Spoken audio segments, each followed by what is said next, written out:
व्याख्यामुद्रां करसरसिजैः पुस्तकं शङ्खचक्रे बिभ्रद्भिन्नः स्फटिकरुचिरे पुण्डरीके निषण्णः म्लानश्रीरमृतविशदैरंशुभिः प्लावयन् मामाविर्भूयादनुगवहिमा मानसे वागधीश। नमस्ते प्राणेश प्रणतविभवाय मणिमगाः नमः स्वामिन् रामप्रियतमनमन् गुरुगुण नमस्तुभ्यं भीम प्रबलतम कृष्णेष्ट भगवन् नमः श्रीमन्मध्वप्रदिश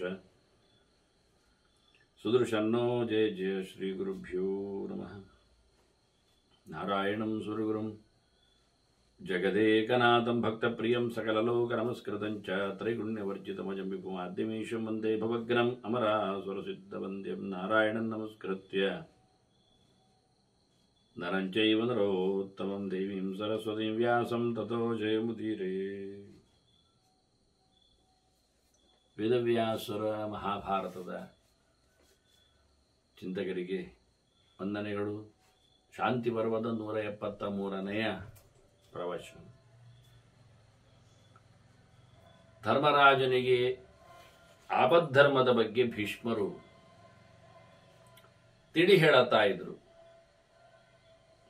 ರಾಜ ಪ್ರಜೆಗಳಲ್ಲಿ ಹೀಗಿರಬೇಕು ಎನ್ನುವ ಕೆಲವು ಮುಖಗಳಲ್ಲಿ ಮುಖ್ಯವಾಗಿ ತುಂಬಾ ಸಾಫ್ಟ್ ಆಗಿ ಮೃದುವಾಗಿ ಪ್ರಜೆಗಳ ಮೇಲೆ ಅನುಗ್ರಹವನ್ನು ಎಲ್ಲ ರೀತಿಯಿಂದಲೂ ಪ್ರಸಾದಯೇತ್ ಮಧುರಯ ವಾಚ ಚಾಪ್ಯಥ ಕರ್ಮಣ, ಮಾತಿನಿಂದಲೂ ಮತ್ತೆ ಕೃತಿಯಿಂದಲೂ ರಾಜನ ಧೋರಣೆಗಳು ಬಹಳ ಚೆನ್ನಾಗಿರಬೇಕು. ಅದಕ್ಕೋಸ್ಕರ ಅವನು ದೊಡ್ಡ ಅಂದರೆ ಮಾತು ಚೆನ್ನಾಗಿದೆ, ಕೃತಿ ಚೆನ್ನಾಗಿದೆ, ಮನಸ್ಸು ಹಗುರವಾಗಿದೆ ಅಂದರೆ ಮಹಾಮನಶ್ಚೈವ ಅಂತಾರೆ ಭೀಷ್ಮ. ತುಂಬ ವಿಶಾಲವಾದ ಮನಸ್ಸು ಉಳ್ಳವನು, ದೊಡ್ಡ ಮನಸ್ಸಿನವನು, ಸಂಕೋಚ ಇಲ್ಲ, ಯಾರ ಮೇಲೆಯೂ ಒಂದು ರೀತಿಯ ಕೆಟ್ಟದಾಗಿರುವ ಅಥವಾ ಸಣ್ಣದಾಗಿರತಕ್ಕಂಥ ಯೋಚನೆಗಳಿಲ್ಲದೆ ವಿಶೇಷವಾಗಿ ಮನ್ನಣೆ ಕೊಡುವಂತೆ ಇರಬೇಕವನು. ಹಾಗೆ ಅವನ ಮನೆಯವಳು ಸಹ, ಅಂದರೆ ರಾಜ ಅವನು ಚೆನ್ನಾಗಿರ್ಲಿಕ್ಕೆ ಕಾರಣ ಅಥವಾ ಅವನು ಒಂದು ದೃಷ್ಟಿಯಿಂದ ಪ್ರಸನ್ನ ಮನಸ್ಕನಾಗಲಿಕ್ಕೆ ಕಾರಣ ಮನೆಯ ವಾಳ್ತಿಯೂ ಇರ್ತದೆ, ರಾಣಿವಾಸವೂ ಇರ್ತದೆ. ಹಾಗಾಗಿ ಅವನು ಮದುವೆ ಆಗುವಂತಹ ಹೆಣ್ಣು ಬಹಳ ಚೆನ್ನಾಗಿರಬೇಕು ಅಂತ. ವಿವಾಹೇಚ್ಛ ಮಹಾಕುಲೇ, ಸೌಂದರ್ಯ ನೋಡುತ್ತಾ ಸಂಪತ್ತು ನೋಡುತ್ತಾ ಮದುವೆ ಆಗುವುದಲ್ಲ, ಕುಲವನ್ನು ನೋಡಿಕೊಂಡು, ಅಂದರೆ ಜೀನ್ಸ್ ಅಂತಾರಲ್ಲ ಹಾಗೆ ಆನುವಂಶಿಕವಾಗಿ ಆಕೆಯಲ್ಲಿನ ಮಹತ್ತಿಗೆ ಗುಣವಂತಿಕೆ ಇರಬೇಕು ಅನ್ನುವ ನೆಲೆಯಲ್ಲಿ, ಆಗ ಎಲ್ಲಿ ಗುಣ ಇರ್ತದೋ ಅಲ್ಲಿ ಶೀಲ ಇರ್ತದೆ, ರೂಪ ಇರ್ತದೆ. ಅದನ್ನು ಗಮನಿಸಬೇಕು. ಯಾಕೆಂದ್ರೆ ಈ ಮನಸ್ಸಿನ ಹಗುರಕ್ಕೆ ಅಥವಾ ವಿಶೇಷವಾದಂತಹ ಭಾವಸ್ಪಂದಕ್ಕೆ ಸಹಜವಾಗಿ ಅವನಲ್ಲಿರತಕ್ಕಂತಹ ಪ್ರೀತಿಯ ಇರವು ಕಾರಣ ಆಗ್ತದೆ.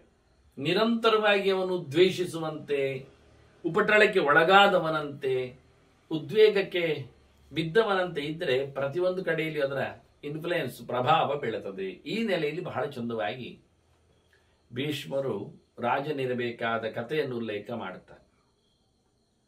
ಮತ್ತೆ ಅವನು ಎಲ್ಲ ವಿಷಯದಲ್ಲಿಯೂ ಒಂದು ದೃಷ್ಟಿಯಿಂದ ಆಸ್ತಿಕನಾಗಿರುವಂತೆ, ಅಂದರೆ ಪಾಸಿಟಿವ್ ಮೈಂಡೆಡ್ ಅಂತ ಅರ್ಥ. ಇತ್ಯಸ್ತಿ ವದೇ ದೇವ ಪರೇಶಾಂ ಕೀರ್ತಯದ್ ಗುಣ. ಯಾವಾಗಲೂ ಎಲ್ಲ ವಿಷಯದಲ್ಲಿಯೂ ಉಂಟಪ್ಪ, ಆಯ್ತಪ್ಪ, ಹೌದಪ್ಪ ಹೀಗೆ ಹೇಳಬೇಕು. ನೆಗೆಟಿವ್ ಆಗಿ ಯಾವುದೇ ವಿಷಯವನ್ನು ಯಾರದ್ದೇ ಅಹವಾಲುಗಳಲ್ಲಿ ಇರಬಾರದು. ಧರ್ಮ, ದೇವರು, ನಂಬಿಕೆ, ಪುಣ್ಯ, ಸ್ವರ್ಗ ಇವನ್ನೆಲ್ಲ ಇದೆ ಎನ್ನುವ ನೆಲೆಯಲ್ಲಿ ಒಪ್ಪಿಕೊಂಡು ನಂಬಿಕೆಯನ್ನು ಮೂಡಿಸಿಕೊಂಡು ಜನರನ್ನು ವಿಶ್ವಾಸಕ್ಕೆ ಇಡಬೇಕು. ಯಾವತ್ತು ಪಾಸಿಟಿವ್ ಮೈಂಡೆಡ್ ಎನ್ನುವುದು ಮೈನ್ ಇಲ್ಲಿ ಉದ್ದೇಶ. ಜೊತೆಯಲ್ಲಿ ಕೀರ್ತೆ ಪರೇಶ ಗುಣಾನ್ ಅಂತ ಇತರರ ಗುಣಗಳನ್ನು, ದೊಡ್ಡವರ ವಿಶೇಷತೆಯನ್ನು ಯಾವತ್ತು ಬಣ್ಣಿಸಬೇಕು. ಅವರ ಆದರ್ಶದ ಬಗ್ಗೆ ಅವನು ಎಚ್ಚರ ಆಗ್ತಾ ಉಳಿದವರಿಗೆ ಅದರ ಎಚ್ಚರವನ್ನು ಕೊಡುವ ಮೂಲಕ. ಮತ್ತು ಇವನ ಗುಣವಂತಿಗೋಸ್ಕರ ಏನು ದೊಡ್ಡದು ಸಂಗತಿ ಕೇಳಿದ್ರೆ ದೊಡ್ಡ ಮಾತು ಹೇಳ್ತಾರೆ ಇಲ್ಲಿ. ಜಪೇದ್ ಉದಕಶೀಲಸ್ಯ ಅಂತ, ಮಿಂದು ಜಪ ಮಾಡುವವನಾಗಬೇಕು, ಮಡಿವಂತಿಕೆಯನ್ನು ಕಾಪಾಡಿಕೊಳ್ಳಿಕ್ಕೆ. ಬಹಳ ಚಂದವಾದ ಗೆರೆ ಉದಕಶೀಲ ಅಂತಾರೆ. ಒಳ್ಳೆಯ ನೀರನ್ನು ಬಯಸಿ ಒಳ್ಳೆಯ ನೀರಿನಲ್ಲಿ ಮುಳುಗೆದ್ದು ಒಳ್ಳೆಯ ಕಾಲದಲ್ಲಿ ಸ್ನಾನ ಮಾಡಿಕೊಂಡು ಒಳ್ಳೆಯ ಚಿಂತನೆಯನ್ನು ಮಾಡಬೇಕು. ಜಪ ಮಾಡದವ ನಾಯಿ ಥರ ಅವ. ಯಾಕೆಂದ್ರೆ ಗೋರೆಯುವುದು ಮಾತ್ರ ಗೊರಗೊರ ಅಂತ ಸದ್ದು ಮಾತ್ರ, ವಿಶೇಷ ಏನಿಲ್ಲ, ಅರ್ಥವೇ ಇಲ್ಲ, ಉಪಯೋಗವೇ ಇಲ್ಲ. ತಿಂತದೆ ಕೂಗ್ತದೆ, ಅದರ ಆಚೆಗೆ ಏನಿಲ್ಲ. ನಾಯಿ ಬಾಳು ಮನುಷ್ಯನ, ಜಪ ಮಾಡದವನ ಬಾಳು. ಇಷ್ಟು ಚಂದ ಹೇಳುತ್ತಾರೆ ಭೀಷ್ಮರು. ಹಿಂದೆ ಒಂದು 2 ಮಾತು ಹೇಳಿದರು ಬಹಳ ಚಂದವಾಗಿ. ತ್ರೈವಿದ್ಯಾ ಉಪಾಸಿತ ಅಂತ, ಗಾಯತ್ರಿಯ ಜಪ ಮಾಡಬೇಕು, ವೇದತ್ರಯವನ್ನು ಕಾಪಾಡಿಕೊಳ್ಳಬೇಕು ಅಂತ ಹೇಳಿದರು. ಅದರೊಟ್ಟಿಗೆ ಜಪಶೀಲರನ್ನು, ಜ್ಞಾನಿಗಳನ್ನು ಗೌರವಿಸಬೇಕು. ಇದು ಮ್ಯೂಚುವಲ್. ಯಾವಾಗ ತಿಳಿದವರ ಮೇಲೆ ನಮಗೆ ಆಸ್ಥೆ ಉಂಟಾಗ್ತದೆ, ನಮಗೆ ತಿಳುವಳಿಕೆ ಬರ್ತದೆ. ಜಸ್ಟ್ ಯೋಚನೆ ಮಾಡಿ. ಇದು ತಮ್ ಯಥಾ ಉಪಾಸೆ ತದೇ ಭವತಿ ಅನ್ನವಾಗಿ ದೇವರ ವಿಷಯದಲ್ಲಿ ಹೇಗೆ ದೇವರನ್ನು ನಾವು ಮಾತಾಡಿಸ್ತೇವೆಯೋ ಹಾಗೆ ನಮಗೆ ಅನುಕೂಲ ಆಗ್ತದೆ ಅಂತ. ಭಗವಂತರಿಗೆ ಅಮೃತ ಕಲಶ ಹಿಡಿದುಕೊಂಡು ಒಳ್ಳೆಯ ಆರೋಗ್ಯಪ್ರದನಾಗಿ ಅಭಯವನ್ನು ಕೊಡುವ ಮೂಲಕ ನಮಗೆ ಇದ್ದಾನೆ ಅಂತ ಯೋಚನೆ ಮಾಡಿದರೆ ನಮಗೆ ಯಾವ ರೋಗಗಳ ಹೆದರಿಕೆ ಇಲ್ಲ. ಮುಟ್ಟಿದ್ದೆಲ್ಲ ಅಮೃತ ಆಗ್ತದೆ, ಕುಡಿದದ್ದೆಲ್ಲ ಕಾಯಿಲೆ ನಿವೃತ್ತಿಗೆ ಕಷಾಯ ಅನಿಸ್ತದೆ. ಹೀಗೆ ದೇವರನ್ನು ಉಪಾಸನೆ ಮಾಡುವ ಮುಖಗಳು, ಹಾಗೆ ಒಳ್ಳೆಯ ಮುಖಗಳಿಂದ ಭಗವಂತನ ಉಪಾಸನೆ ಮಾಡ್ತಾ ಬಂದರೆ ನಮಗೂ ಅದೇ ರೀತಿಯಾದಂತಹ ಬೆನಿಫಿಟ್ಗಳು ಬರ್ತವೆ ಅಂತ ಶಾಸ್ತ್ರವೇ ವಿಧಿಸಿದೆ. ಇದು ಸಿದ್ಧಿಯವರೆಗೂ ಸಾಮಾನ್ಯ ವಿಷಯ ಅಲ್ಲ. ಅದರಂತೆ ಒಳ್ಳೆ ತಿಳಿದವರನ್ನು, ಜ್ಞಾನಿಗಳನ್ನು, ಭಗವದಿಚ್ಛರುಳ್ಳವರನ್ನು ನಾವು ಪ್ರೀತಿಸಿದರೆ ನಮಗೂ ಅದರ ಇನ್ಫ್ಲುಯೆನ್ಸ್ ಆಗ್ತದೆ.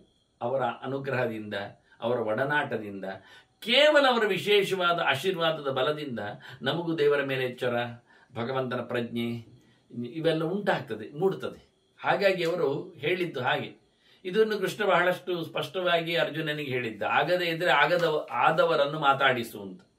ನಿನಗೆ ಗೊತ್ತಾಗದೇ ಇದ್ರೆ ಗೊತ್ತಾದವರನ್ನು ಮಾತಾಡಿಸು, ಅವರ ಸೇವೆ ಮಾಡು, ಸಾಕಾಗುತ್ತೆ. ದೇವರ ಸೇವೆಯೇ ಸಿಗದಿದ್ರು, ಆಗದೆ ಹೋದ್ರು, ದೇವರ ಸೇವೆ ಮಾಡಿದವರ ಸೇವೆ ಮಾಡಿದ್ರು ದೇವರ ಸೇವೆ ಆಗುತ್ತೆ ಅಂತಾರೆ ಪರಂಪರೆಯ ಪರ್ಯಾಯವಾಗಿ. ಹಾಗೆ ಅದನ್ನು ಹೇಳಿದ್ದ ಭೀಷ್ಮರಿಗೆ ಹೇಳುತ್ತಾರೆ, ನಿತ್ಯ ಮಿಂದು ಜಪ ಮಾಡಬೇಕು ಅಂತ. ಸ್ವಲ್ಪ ಕಷ್ಟವಾದ ವಿಷಯವನ್ನು ಹೇಳಿ. ಯಾಕೆಂದ್ರೆ ಸ್ಥಾನಮೂಲ ಕ್ರಿಯಾಸ್ತರ್ವಾಹ ಅಂತ ಧರ್ಮಶಾಸ್ತ್ರದಲ್ಲಿ ವೇದವ್ಯಾಸರ ಗೆರೆಯಲ್ಲಿ ಮುಖ್ಯವಾದ ವಿಷಯ ಏನು ಕೇಳಿದರೆ, ಯಾವುದೇ ಬೆಳಿಗ್ಗೆ ಎದ್ದ ತಕ್ಷಣ, ನಾನಂತೂ ತುಂಬ ಮಾತುಗಳನ್ನು ಸಂಧ್ಯಾ ಸಮೀಕ್ಷೆಯಲ್ಲಿ ಆರಂಭದಲ್ಲಿ ಕೊಟ್ಟಿದ್ದೆ.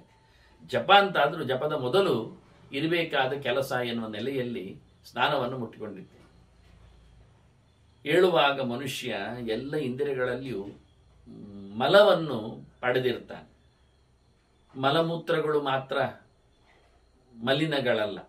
ಬಾಯಲ್ಲಿ ಜೊಲ್ಲು ಸೋರಿದಿರ್ತದೆ, ಕಣ್ಣಲ್ಲಿಯೂ ಮಲ ಬಂದಿರ್ತದೆ, ಕಿವಿಯಲ್ಲಿಯೂ ಹಾಗೆ. ಕೇವಲ ಬಾಯಿ ಮಾತ್ರ ಅಂತಲ್ಲ, ಮೂಗು ಹಾಗೆ. ಹಾಗಾಗಿ ಸ್ರವತಿ, ದೇಹ ಸ್ರಾವವನ್ನು ಪಡಿತದೆ. ಯಾವಾಗಲೂ ಇಡೀ ದೇಹ ಆಯಾಸದಿಂದ ಇರ್ತದೆ, ಬೆವರು ಬಂದ ಹಾಗೆ ತಿಂದು ಬಿದ್ದುಕೊಂಡಿರ್ತಾನೆ ಪೆರಮರಿಯಾಗಿ. ಹೀಗಾಗಿ ಅವನ ದೇಹದಿಂದ ಯಾವುದೋ ಕೆಲಸಗಳಾಗಲು ಹೋಗಿ ಒಟ್ಟಾರೆ ದೇಹವೇ ಒಂದು ದೃಷ್ಟಿಯಿಂದ ದುಷ್ಟವಾಗಿರ್ತದೆ, ಮಲಿನವಾಗಿರ್ತದೆ, ಮೈಲಿಗೆ ಆಗಿರ್ತದೆ. ಅದರಿಂದ ಪ್ರಾತಃ ಸ್ನಾನೇನ ಶುದ್ಧತಿ ಅಂತಾರೆ. ಅತ್ಯಂತ ಮಲಿನಕ್ಕಾಯ. ಒಂದೊಂದು ಗೆರೆ ನಾನು ಹೇಳಬಾರ್ದು, ಅಲ್ಲಿಯ ಪ್ರಮಾಣಗಳನ್ನು ನೀವು ಓದಿ ಒಮ್ಮೆ ಗೊತ್ತಾಗುತ್ತೆ. ಹೇಗೆ ಅದನ್ನು ಒಳ್ಳೆ ರೀತಿಯಿಂದ ಚಿಂತನೆ ಮಾಡಿದ್ದಾರೆ ಅರ್ಥ ಆಗುತ್ತೆ. ಅತ್ಯಂತ ದುಷ್ಟವಾದಂತಹ ದೇಹ ರಾತ್ರಿ ಹೊತ್ತಿನಲ್ಲಿ ಆಗಿ ಹೋಗುತ್ತೆ. ಆದ್ದರಿಂದ ಬೆಳಿಗ್ಗೆದ್ದಾಗ ಪ್ರಾತಃ ಸ್ನಾನೇನ ಶುದ್ಧಿ, ಬೆಳಿಗ್ಗೆದ್ದಾಗ ಸ್ನಾನ ಮಾಡಿ ಅಂತ ಹೇಳಿದರು. ಒಳ್ಳೆಯ ಕಾಲದಲ್ಲಿ ಗಂಗೆಯ ಸನ್ನಿಧಾನ ಇರ್ತದೆ. ಹಾಗಾಗಿ ಶುದ್ಧವಾಗಿ ನೀರು ಶುದ್ಧವಾಗಿರಲಿ. ಮತ್ತೆ ಪುನಃ ನಾವು ನಿನ್ನೆಯವರೇ ಮಲಿನಗ್ರಸ್ತರು, ನಾವು ಮಲಗ್ರಸ್ತರು. ನೀರು ಸಹ ಮಲಗ್ರಸ್ತ, ಅದು ನಿನ್ನೆದ್ದೇ ಆಗಿಬಿಟ್ರೆ, ಅಂದರೆ ಟ್ಯಾಂಕ್ ಇದ್ದೋ ಕೊಳ ಇದ್ದೋ ಹಿಡಿದದ್ದೋ ಇನ್ನೇನು ಆಗಿದ್ರೆ ಅದು ದುಷ್ಟ, ನಾವು ದುಷ್ಟ. ಇನ್ನು ಪ್ಯೂರ್ ಆಗುವುದು ಹೇಗೆ? ಶುದ್ಧವಾಗುವುದು ನೀರು ಅಂತ, ಶುದ್ಧ ಮಾಡುವುದು ನೀರು ಅಂದಾಗ ನೀರು ಅಶುದ್ಧವಾಗಿದ್ರೆ ಏನು ಮಾಡ್ಲಿಕ್ಕಾಗುತ್ತೆ? ಯೋಚನೆ ಮಾಡಿಕೊಳ್ಳಿ. ದೇಹ ಅಪವಿತ್ರ ಆಗಿದೆ ಅಂತ ಪವಿತ್ರೀಕರಿಸಲಿಕ್ಕೋಸ್ಕರ ನಾವು ಪುನಃ ಹಾಳು ನೀರನ್ನೇ ಮೈಗೆ ಹೊಯ್ದುಕೊಂಡ್ರೆ ಆಗುವುದು ಹೇಗೆ? ಅನಿವಾರ್ಯದ ಕಥೆ ಎನ್ನುವ ಮಾತೇ ಬರುವುದಿಲ್ಲ. ಯಾಕೆಂದ್ರೆ ನಾವು ಅನಿವಾರ್ಯಕ್ಕಾಗುವಾಗ ಅಕ್ಕಿ ಸಿಗದಿದ್ದರೆ ಬೇರೆ ಏನೋ ಹೆಕ್ಕಿ ತಿನ್ಲಿಕ್ಕೆ ಹೋಗ್ತೇವ? ಇಲ್ಲಲ್ಲ, ಯೋಚನೆ ಮಾಡಿಕೊಳ್ಳಿಕ್ಕೆ ಉಂಟು. ಹಾಗಾಗಿ ಅಂತಹ ಸನ್ನಿವೇಶಗಳನ್ನು ಬದುಕಿನಲ್ಲಿ ಮಾಡಿಕೊಳ್ಳಬೇಕಾದ ಕರ್ತವ್ಯ ನಮ್ಮದು ಎನ್ನುವ ನೆಲೆಯಲ್ಲಿ ಅದು ಬಹಳ ಚಂದವಾಗಿ ಜಪೇದು ಉತಕಶೀಲಸಿಯಾದಂತಾರೆ. ನೀರು ಮುಟ್ಟದೆ ಜಪ ಮಾಡಬೇಡ, ಕೈಕಾಲು ತೊಳೆಯದೆ ಜಪ ಮಾಡಬೇಡ, ಮಿಂದುಕೊಳ್ಳದೆ ಮಡಿಯಾಗದೆ ಜಪ ಆಗುವುದಿಲ್ಲ. ಹಾಗಾಗಿ 3 ಹೊತ್ತು ಸ್ನಾನವನ್ನು ಜಪಶೀಲರಿಗೆ, ಸಾಧಕರಿಗೆ ಹೇಳಿದ್ದಾರೆ. ಇಲ್ಲ, ಅಟ್ಲೀಸ್ಟ್ 2 ಹೊತ್ತಾದರೂ ಸ್ನಾನ ಮಾಡಿ, ಕೊನೆಗೆ ಒಮ್ಮೆ ಆದರೂ ಸ್ನಾನ ಮಾಡಿ ಅಂದರು. ಕೊನೆಗೆ ಸ್ನಾನಗಳಲ್ಲಿಯೂ ಸ್ವಲ್ಪ ಪ್ರಭೇದಗಳನ್ನು ಕೊಟ್ಟು ಇತರ ಸ್ನಾನಗಳಿಗೆ ಬೆಳಿಗ್ಗಿನ ಒಂದು ಸ್ನಾನ ಪೂರ್ಣ ಆಯ್ತಲ್ಲ, ಮತ್ತು ಇತರ ಸ್ನಾನಗಳಿಗೆ ಕೈಕಾಲು ತೊಳೆಯುವ ಮೂಲಕ ಸ್ನಾನದ ಲೇಪನವನ್ನು ಕೊಟ್ಟು ಅಷ್ಟಾದ್ರೂ ಮಾಡಿಯ್ಯ ಅಂತ. ಏನದ್ಭುತ, ಏನದ್ಭುತ. ಜಪೇದು ತಕಶೀಲಸ್ಯ. ಕೊನೆಗಳಿಗೆವರೆಗೂ ಧೃತರಾಷ್ಟ್ರ ಕಾಡಿನಲ್ಲಿ ಕೂತಾಗ ಮಾಡಿಕೊಂಡಿಲ್ಲೇನು 3 ಹೊತ್ತು ಸ್ನಾನಗಳಲ್ಲಿ 100 ವರ್ಷದವ. ಹೀಗಾಗಿ ಕಷ್ಟಪಟ್ಟಾದರೂ ಕೆಲಸ ಮಾಡಲಿಕ್ಕೆ ಉಂಟು ಅನ್ನುವುದನ್ನು ತೋರಿಸಿಕೊಡ್ಲಿಕ್ಕೆ ಇಲ್ಲಿ ಮತ್ತೆ ಸಾಧಕನ ಲಕ್ಷಣ ರಾಜನಗತೆ. ವೈಭವದ ಬದುಕಾಗಿದ್ರೂ ನಡೆಸಬೇಕಾದ ಧರ್ಮದ ಕರ್ಮದಲ್ಲಿ ಅವನು ಮಾಮೂಲಿ ಅಲ್ವಾ, ದೇವರ ಪ್ರಜೆಯಾಗಿ. ಹಾಗಾಗಿ ಜಪೇ ದುತಕಶೀಲಸ್ಯಾತ್ ಪೇಶಲಃ ನಾತಿ ಜಲ್ಪಕ. ಮೃದುವಾಗಿರಬೇಕು, ಸಹಜವಾಗಿ ಉದಾರಿಯಾಗಿರಬೇಕು, ತೀಕ್ಷ್ಣನಾಗಿ, ಕ್ರೂರನಾಗಿ, ಕರ್ಕಶನಾಗಿ, ಕರಾಳನಾಗಿ ಇರಬಾರದು, ಹೆಚ್ಚು ಮಾತಾಡಬಾರದು. ಭಾರಿ ವಿಷಯ ಅಂದರೆ ಅದು ನಾತಿ ಜಲ್ಪಕ ಅಂತ. ಹೇಳುವಾಗ ತುಂಬ ಹೇಳಬೇಕು, ತಿಳಿಸಿಕೊಡುವಲ್ಲಿ ಬಹಳ ಚೆನ್ನಾಗಿರಬೇಕು, ಮತ್ತು ಉಳಿದ ಹೊತ್ತಿನಲ್ಲಿ ತುಂಬ ಮೌನ ಇರಬೇಕು. ಅತಿಯಾಗಿ ಮಾತಾಡುವುದು, ವಾಚಾಳನಾಗಿ ಎಲ್ಲದಕ್ಕೂ ಉತ್ತರಿಸುವುದು, ಎಲ್ಲವನ್ನು ಹೇಳುವುದು, ಎಲ್ಲವನ್ನು ಟೀಕಿಸುವುದು, ಸುದ್ದಿಯೇ ಇಲ್ಲ ಅಂತಾರೆ, ಮಾತು ಮೌನ ಅನ್ನಬೇಕು ಅಂತಾರೆ ರಾಜ ಗಂಭೀರನಾದ ಮಾತಿನಲ್ಲಿ.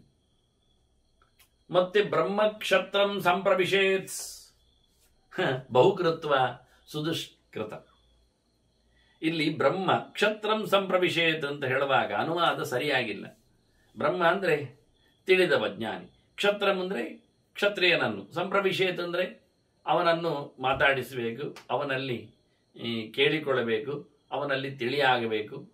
ಯಾವಾಗ ಸರಿ, ವಿಷಯ ಸರಿ. ಬಹುಕೃತ್ವ ಸುದುಷ್ಕೃತ. ತುಂಬ ತಪ್ಪೆಲ್ಲ ಮಾಡಿದಾಗ, ಭಾರೀ ಮಾಡಬಾರದ್ದನ್ನೆಲ್ಲ ಮಾಡಿದರೆ, ಅತ್ಯಂತ ಹೇಸಿಗೆಯಾದ ಕರ್ಮಗಳನ್ನು ನಡೆಸಿಕೊಟ್ಟರೆ ಅವನು ರಾಜನಲ್ಲಿ ಜ್ಞಾನಿಯಾದವನು ಸಹ ತನ್ನ ತಪ್ಪನ್ನು ಅರಿಕೆ ಮಾಡಿಕೊಳ್ಳಬೇಕು ಎನ್ನುವ ಅರ್ಥವೂ ಸರಿಯೇ. ಅದನ್ನು ರಿಪ್ಲೇಸ್ ಮಾಡಿಕೊಂಡು ಕ್ಷತ್ರಂ ಬ್ರಹ್ಮ ಅಂತ ಅರ್ಥ ಮಾಡಿಕೊಂಡ್ರೆ, ಅನುವಾದ ಮಾಡಿಕೊಂಡ್ರೆ, ಲಕ್ಷಾಲಂಕಾರದಲ್ಲಿ ಆ ರೀತಿ ಅನ್ವಯವನ್ನು ತೋರಿಸ್ತಾನೆ. ಕ್ಷತ್ರಿಯನು ಬ್ರಾಹ್ಮಣನಲ್ಲಿ ತನ್ನ ತಪ್ಪನ್ನು ತೋಡಿಕೊಳ್ಳಬೇಕು, ಅದಕ್ಕೆ ಅನುಗುಣವಾದ ಪ್ರಾಯಶ್ಚಿತ್ತಾದಿಗಳು ಮಾಡಿಕೊಳ್ಳಬೇಕು ಅಂತ. ಇದು ಮಾಮೂಲಿಯಾಗಿರ್ತದೆ. ಇಲ್ಲಿ ಜ್ಞಾನಿಗಳ ಲಕ್ಷಣ ಚಿಂತನೆಶೀಲತೆ ಬಂದಾಗ ಇದು ಒಂದು ಅರ್ಥ ಆಗಿರ್ತದೆ. ಭಾರತಕ್ಕೆ ಬಹುಅರ್ಥ ಎನ್ನುವುದೊಂದು ಚೆಲುವೆ ತಾನೆ. ಹಾಗಾಗಿ ಬಹಳ ಚಂದವಾಗಿ ರಾಜನ ಬಗ್ಗೆ ಹೇಳುವಾಗ ಆತ ತನ್ನನ್ನು ಬಹಳ ಚೆನ್ನಾಗಿ ತಿದ್ದಿಕೊಳ್ಳಬೇಕು ಜ್ಞಾನಿಗಳ ಹತ್ತಿರದಲ್ಲಿ. ಉಚ್ಯಮಾನೋಪಿ ಲೋಕೇನ ಬಹು ತತ್ತದ ಚಿಂತೆಯ. ಜನರು ತುಂಬ ಹೇಳುತ್ತಾರೆ, ಹೇಳಿಕೊಳ್ಳಿ, ತಲೆ ಕೆಡಿಸಬೇಡ ಅಂತ. ಜನರು ಹೇಳಿದ್ದಕ್ಕೆ ತಲೆ ಕೆಡಿಸಿಕೊಂಡ್ರೆ ಇವನ ತಲೆ ಕೆಡುವುದಷ್ಟೇ ಅಲ್ಲದೆ ಏನೋ ಅಪಚಾರಕ್ಕೆ ಹೋಗ್ತಾನೆ, ಅವರಿಗೆ ಬಡಿಲಿಕ್ಕೆ ಹೋಗ್ತಾನೆ, ಇಲ್ಲ ತಾನು ಸಾಯ್ಲಿಕ್ಕೆ ಹೋಗ್ತಾನೆ, ಅಥವಾ ಅದನ್ನೇ ತನ್ನ ಹೇಳುವವರು ಹೇಳ್ತಾ ಇರ್ತಾರೆ. ನಾವು ಅದಕ್ಕೆ ಸ್ಪಂದಿಸಿದರೆ ಇನ್ನಷ್ಟು ಹೇಳುತ್ತಾರೆ, ಅದಕ್ಕೆ ಏನಾದರೂ ನಾವು ಪ್ರತಿಕ್ರಿಯಿಸಿದರೆ ಮತ್ತಷ್ಟು ಹೇಳುತ್ತಾರೆ. ಅದನ್ನು ಹೇಳುವವರಿಗೆ ಸುಮ್ಮನೆ ಇರಬೇಕಂದ್ರೆ ನಾವು ಅವರಿಗೆ ಒಂದು ಕಾಯಿನ್ ಹಾಕ್ಕೊಳ್ಳಿ, ಸತ್ಯ ಎನ್ನುವುದೊಂದು ಅರ್ಥ ಆದಾಗ ಬಾಯಿ ಮುಚ್ಚುತ್ತಾರೆ. ಇಲ್ಲಾದರೆ ಬೇಕು ಅಂತಾದರೆ ಹೇಳಿಕೊಂಡು ಅವರಿಗೆ ಅದರಿಂದಲೇ ಒಂದೊಮ್ಮೆ ಹೊಟ್ಟೆ ಹೊರೆಯುವುದು, ತಿಂದದ್ದು ಜೀರ್ಣ ಆಗುವುದಾದರೆ ಮಾಡಿಕೊಳ್ಳಿ. ಭಾಗವತ ಹೇಳಿದಾಗ ಯದಧರ್ಮ ಗೃಹಸ್ಥಾನ್ ಸುತಸ್ಯಾಪತದ್ಭವೇದಂತ. ಒಂದೊಮ್ಮೆ ನಿಜವಾಗಿಯೂ ತಪ್ಪು ಮಾಡಿದ್ದವನೇ ಆಗಿದ್ದರು ಅದನ್ನು ಹೇಳಿಕೊಳ್ಳುವವನು ಅವನ ತಪ್ಪಿನ ಪಾಲುದಾರನಾಗ್ತಾನೆ. ಆಗಿಕೊಳ್ಳಿ ಅಂತ. ಹಾಗಾಗಿ ಬಹಳ ಚಂದವಾಗಿ ಭೀಷ್ಮರು ಹೇಳುತ್ತಾರೆ, ಜನ ಹೇಳಿಕೊಳ್ಳಿಯಪ್ಪ, ಬಹಳ ಮಾತಾಡಿದ್ರು, ಇವೆಯನ್ನು ಹೆಚ್ಚು ಉತ್ತರ ಕೊಡಬೇಕಾಗಿಲ್ಲ, ಮಾತಾಡದೇ ಇದ್ರೆ ಆಯ್ತು. ಅಷ್ಟೇ ಅಲ್ಲ, ಚಿಂತೆಗೆ ತಗೊಂಡು ಹೋಗಬೇಡ, ಮನಸ್ಸಿಗೆ ಹಚ್ಕೊಳ್ಬೇಡ, ಮತ್ತು ಎತ್ತರದಲ್ಲಿ ಯೋಚನೆ ಮಾಡು. ಉಪಪ್ರಾಪ್ಯ ಇವ ಮಾಚಾರ ಕ್ಷಿಪ್ರಂ ಬಹುಮತೋಪವೇತ್.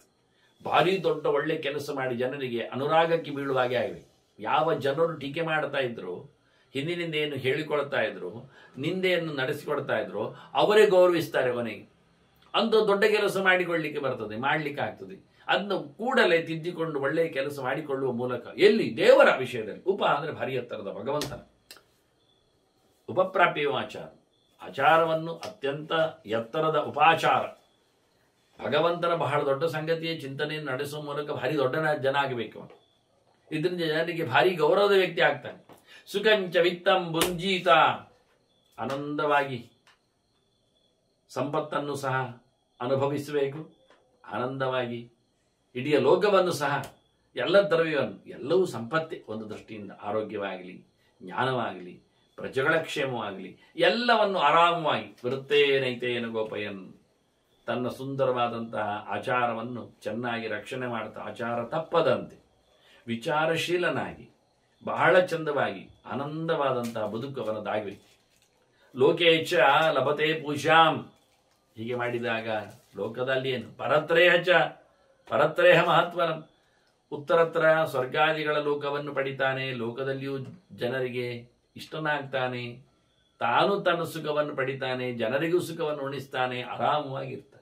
ಹಾಗಾಗಿ ಮುಖ್ಯವಾಗಿ ಬೇಕಾದ್ದು ಕಳೆದ ಬಾರಿ ಭೀಷ್ಮರು ಆರಂಭದಲ್ಲಿ ಹೇಳಿಕೊಂಡಂತೆ ಆಚಾರ್ಯದಲ್ಲಿಯೇ ಪಾರಮ್ಯ ಇರುವುದು. ಗರೀಯ ಆಚಾರವೇ ನಿಜವಾಗಿ ಧರ್ಮಲಕ್ಷಣ, ಅದು ಉತ್ತಮವಾದದ್ದು ಅಂತ.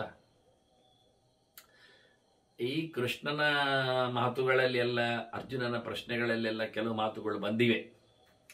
ನಾವು ಪ್ರತ್ಯೇಕವಾಗಿ ಒಂದೊಂದು ಶ್ಲೋಕವನ್ನು ಗೀತೆಯನ್ನು ಮಹಾಭಾರತದ ಈ ಕಥೆಯ ಹಂದರದಲ್ಲಿ ಹೇಳಲಿಲ್ಲ ಎನ್ನುವುದು ಸತ್ಯ. ಒಟ್ಟು ಮುದ್ದೆ ಮಾಡಿ ಹೇಳಿದ್ದೇನೆ. ಆಚಾರ್ಯ ಮಧ್ವರು ತಾತ್ಪರ್ಯದಲ್ಲಿ ಹೇಳಿದ ಕೆಲವು ಗೆರೆಗಳನ್ನು ಎತ್ತಿಕೊಂಡಷ್ಟೇ ಗೀತೆಯನ್ನು ಹೇಳಿಕೊಂಡಿದ್ದೇನೆ. ಅಷ್ಟೇ ಅಲ್ಲದೆ ಸಪ್ತಶತಿಯ ವಿಶ್ವರೂಪ ಅಂತೊಂದು ಪ್ರತ್ಯೇಕವಾಗಿ 18 ಅಧ್ಯಾಯದಲ್ಲಿ ಜಿಷ್ಟಿ ಹೇಳಿದ್ದು ಹಿಂದೆ ಇತ್ತು. ಅದರೊಟ್ಟಿಗೆ ಭಗವಾನ್ ವಾಚ ಅಂತ ಪ್ರತಿ ಶ್ಲೋಕಗಳ ಬಗ್ಗೆಯೂ ಹೇಳಿದ್ದೇನೆ.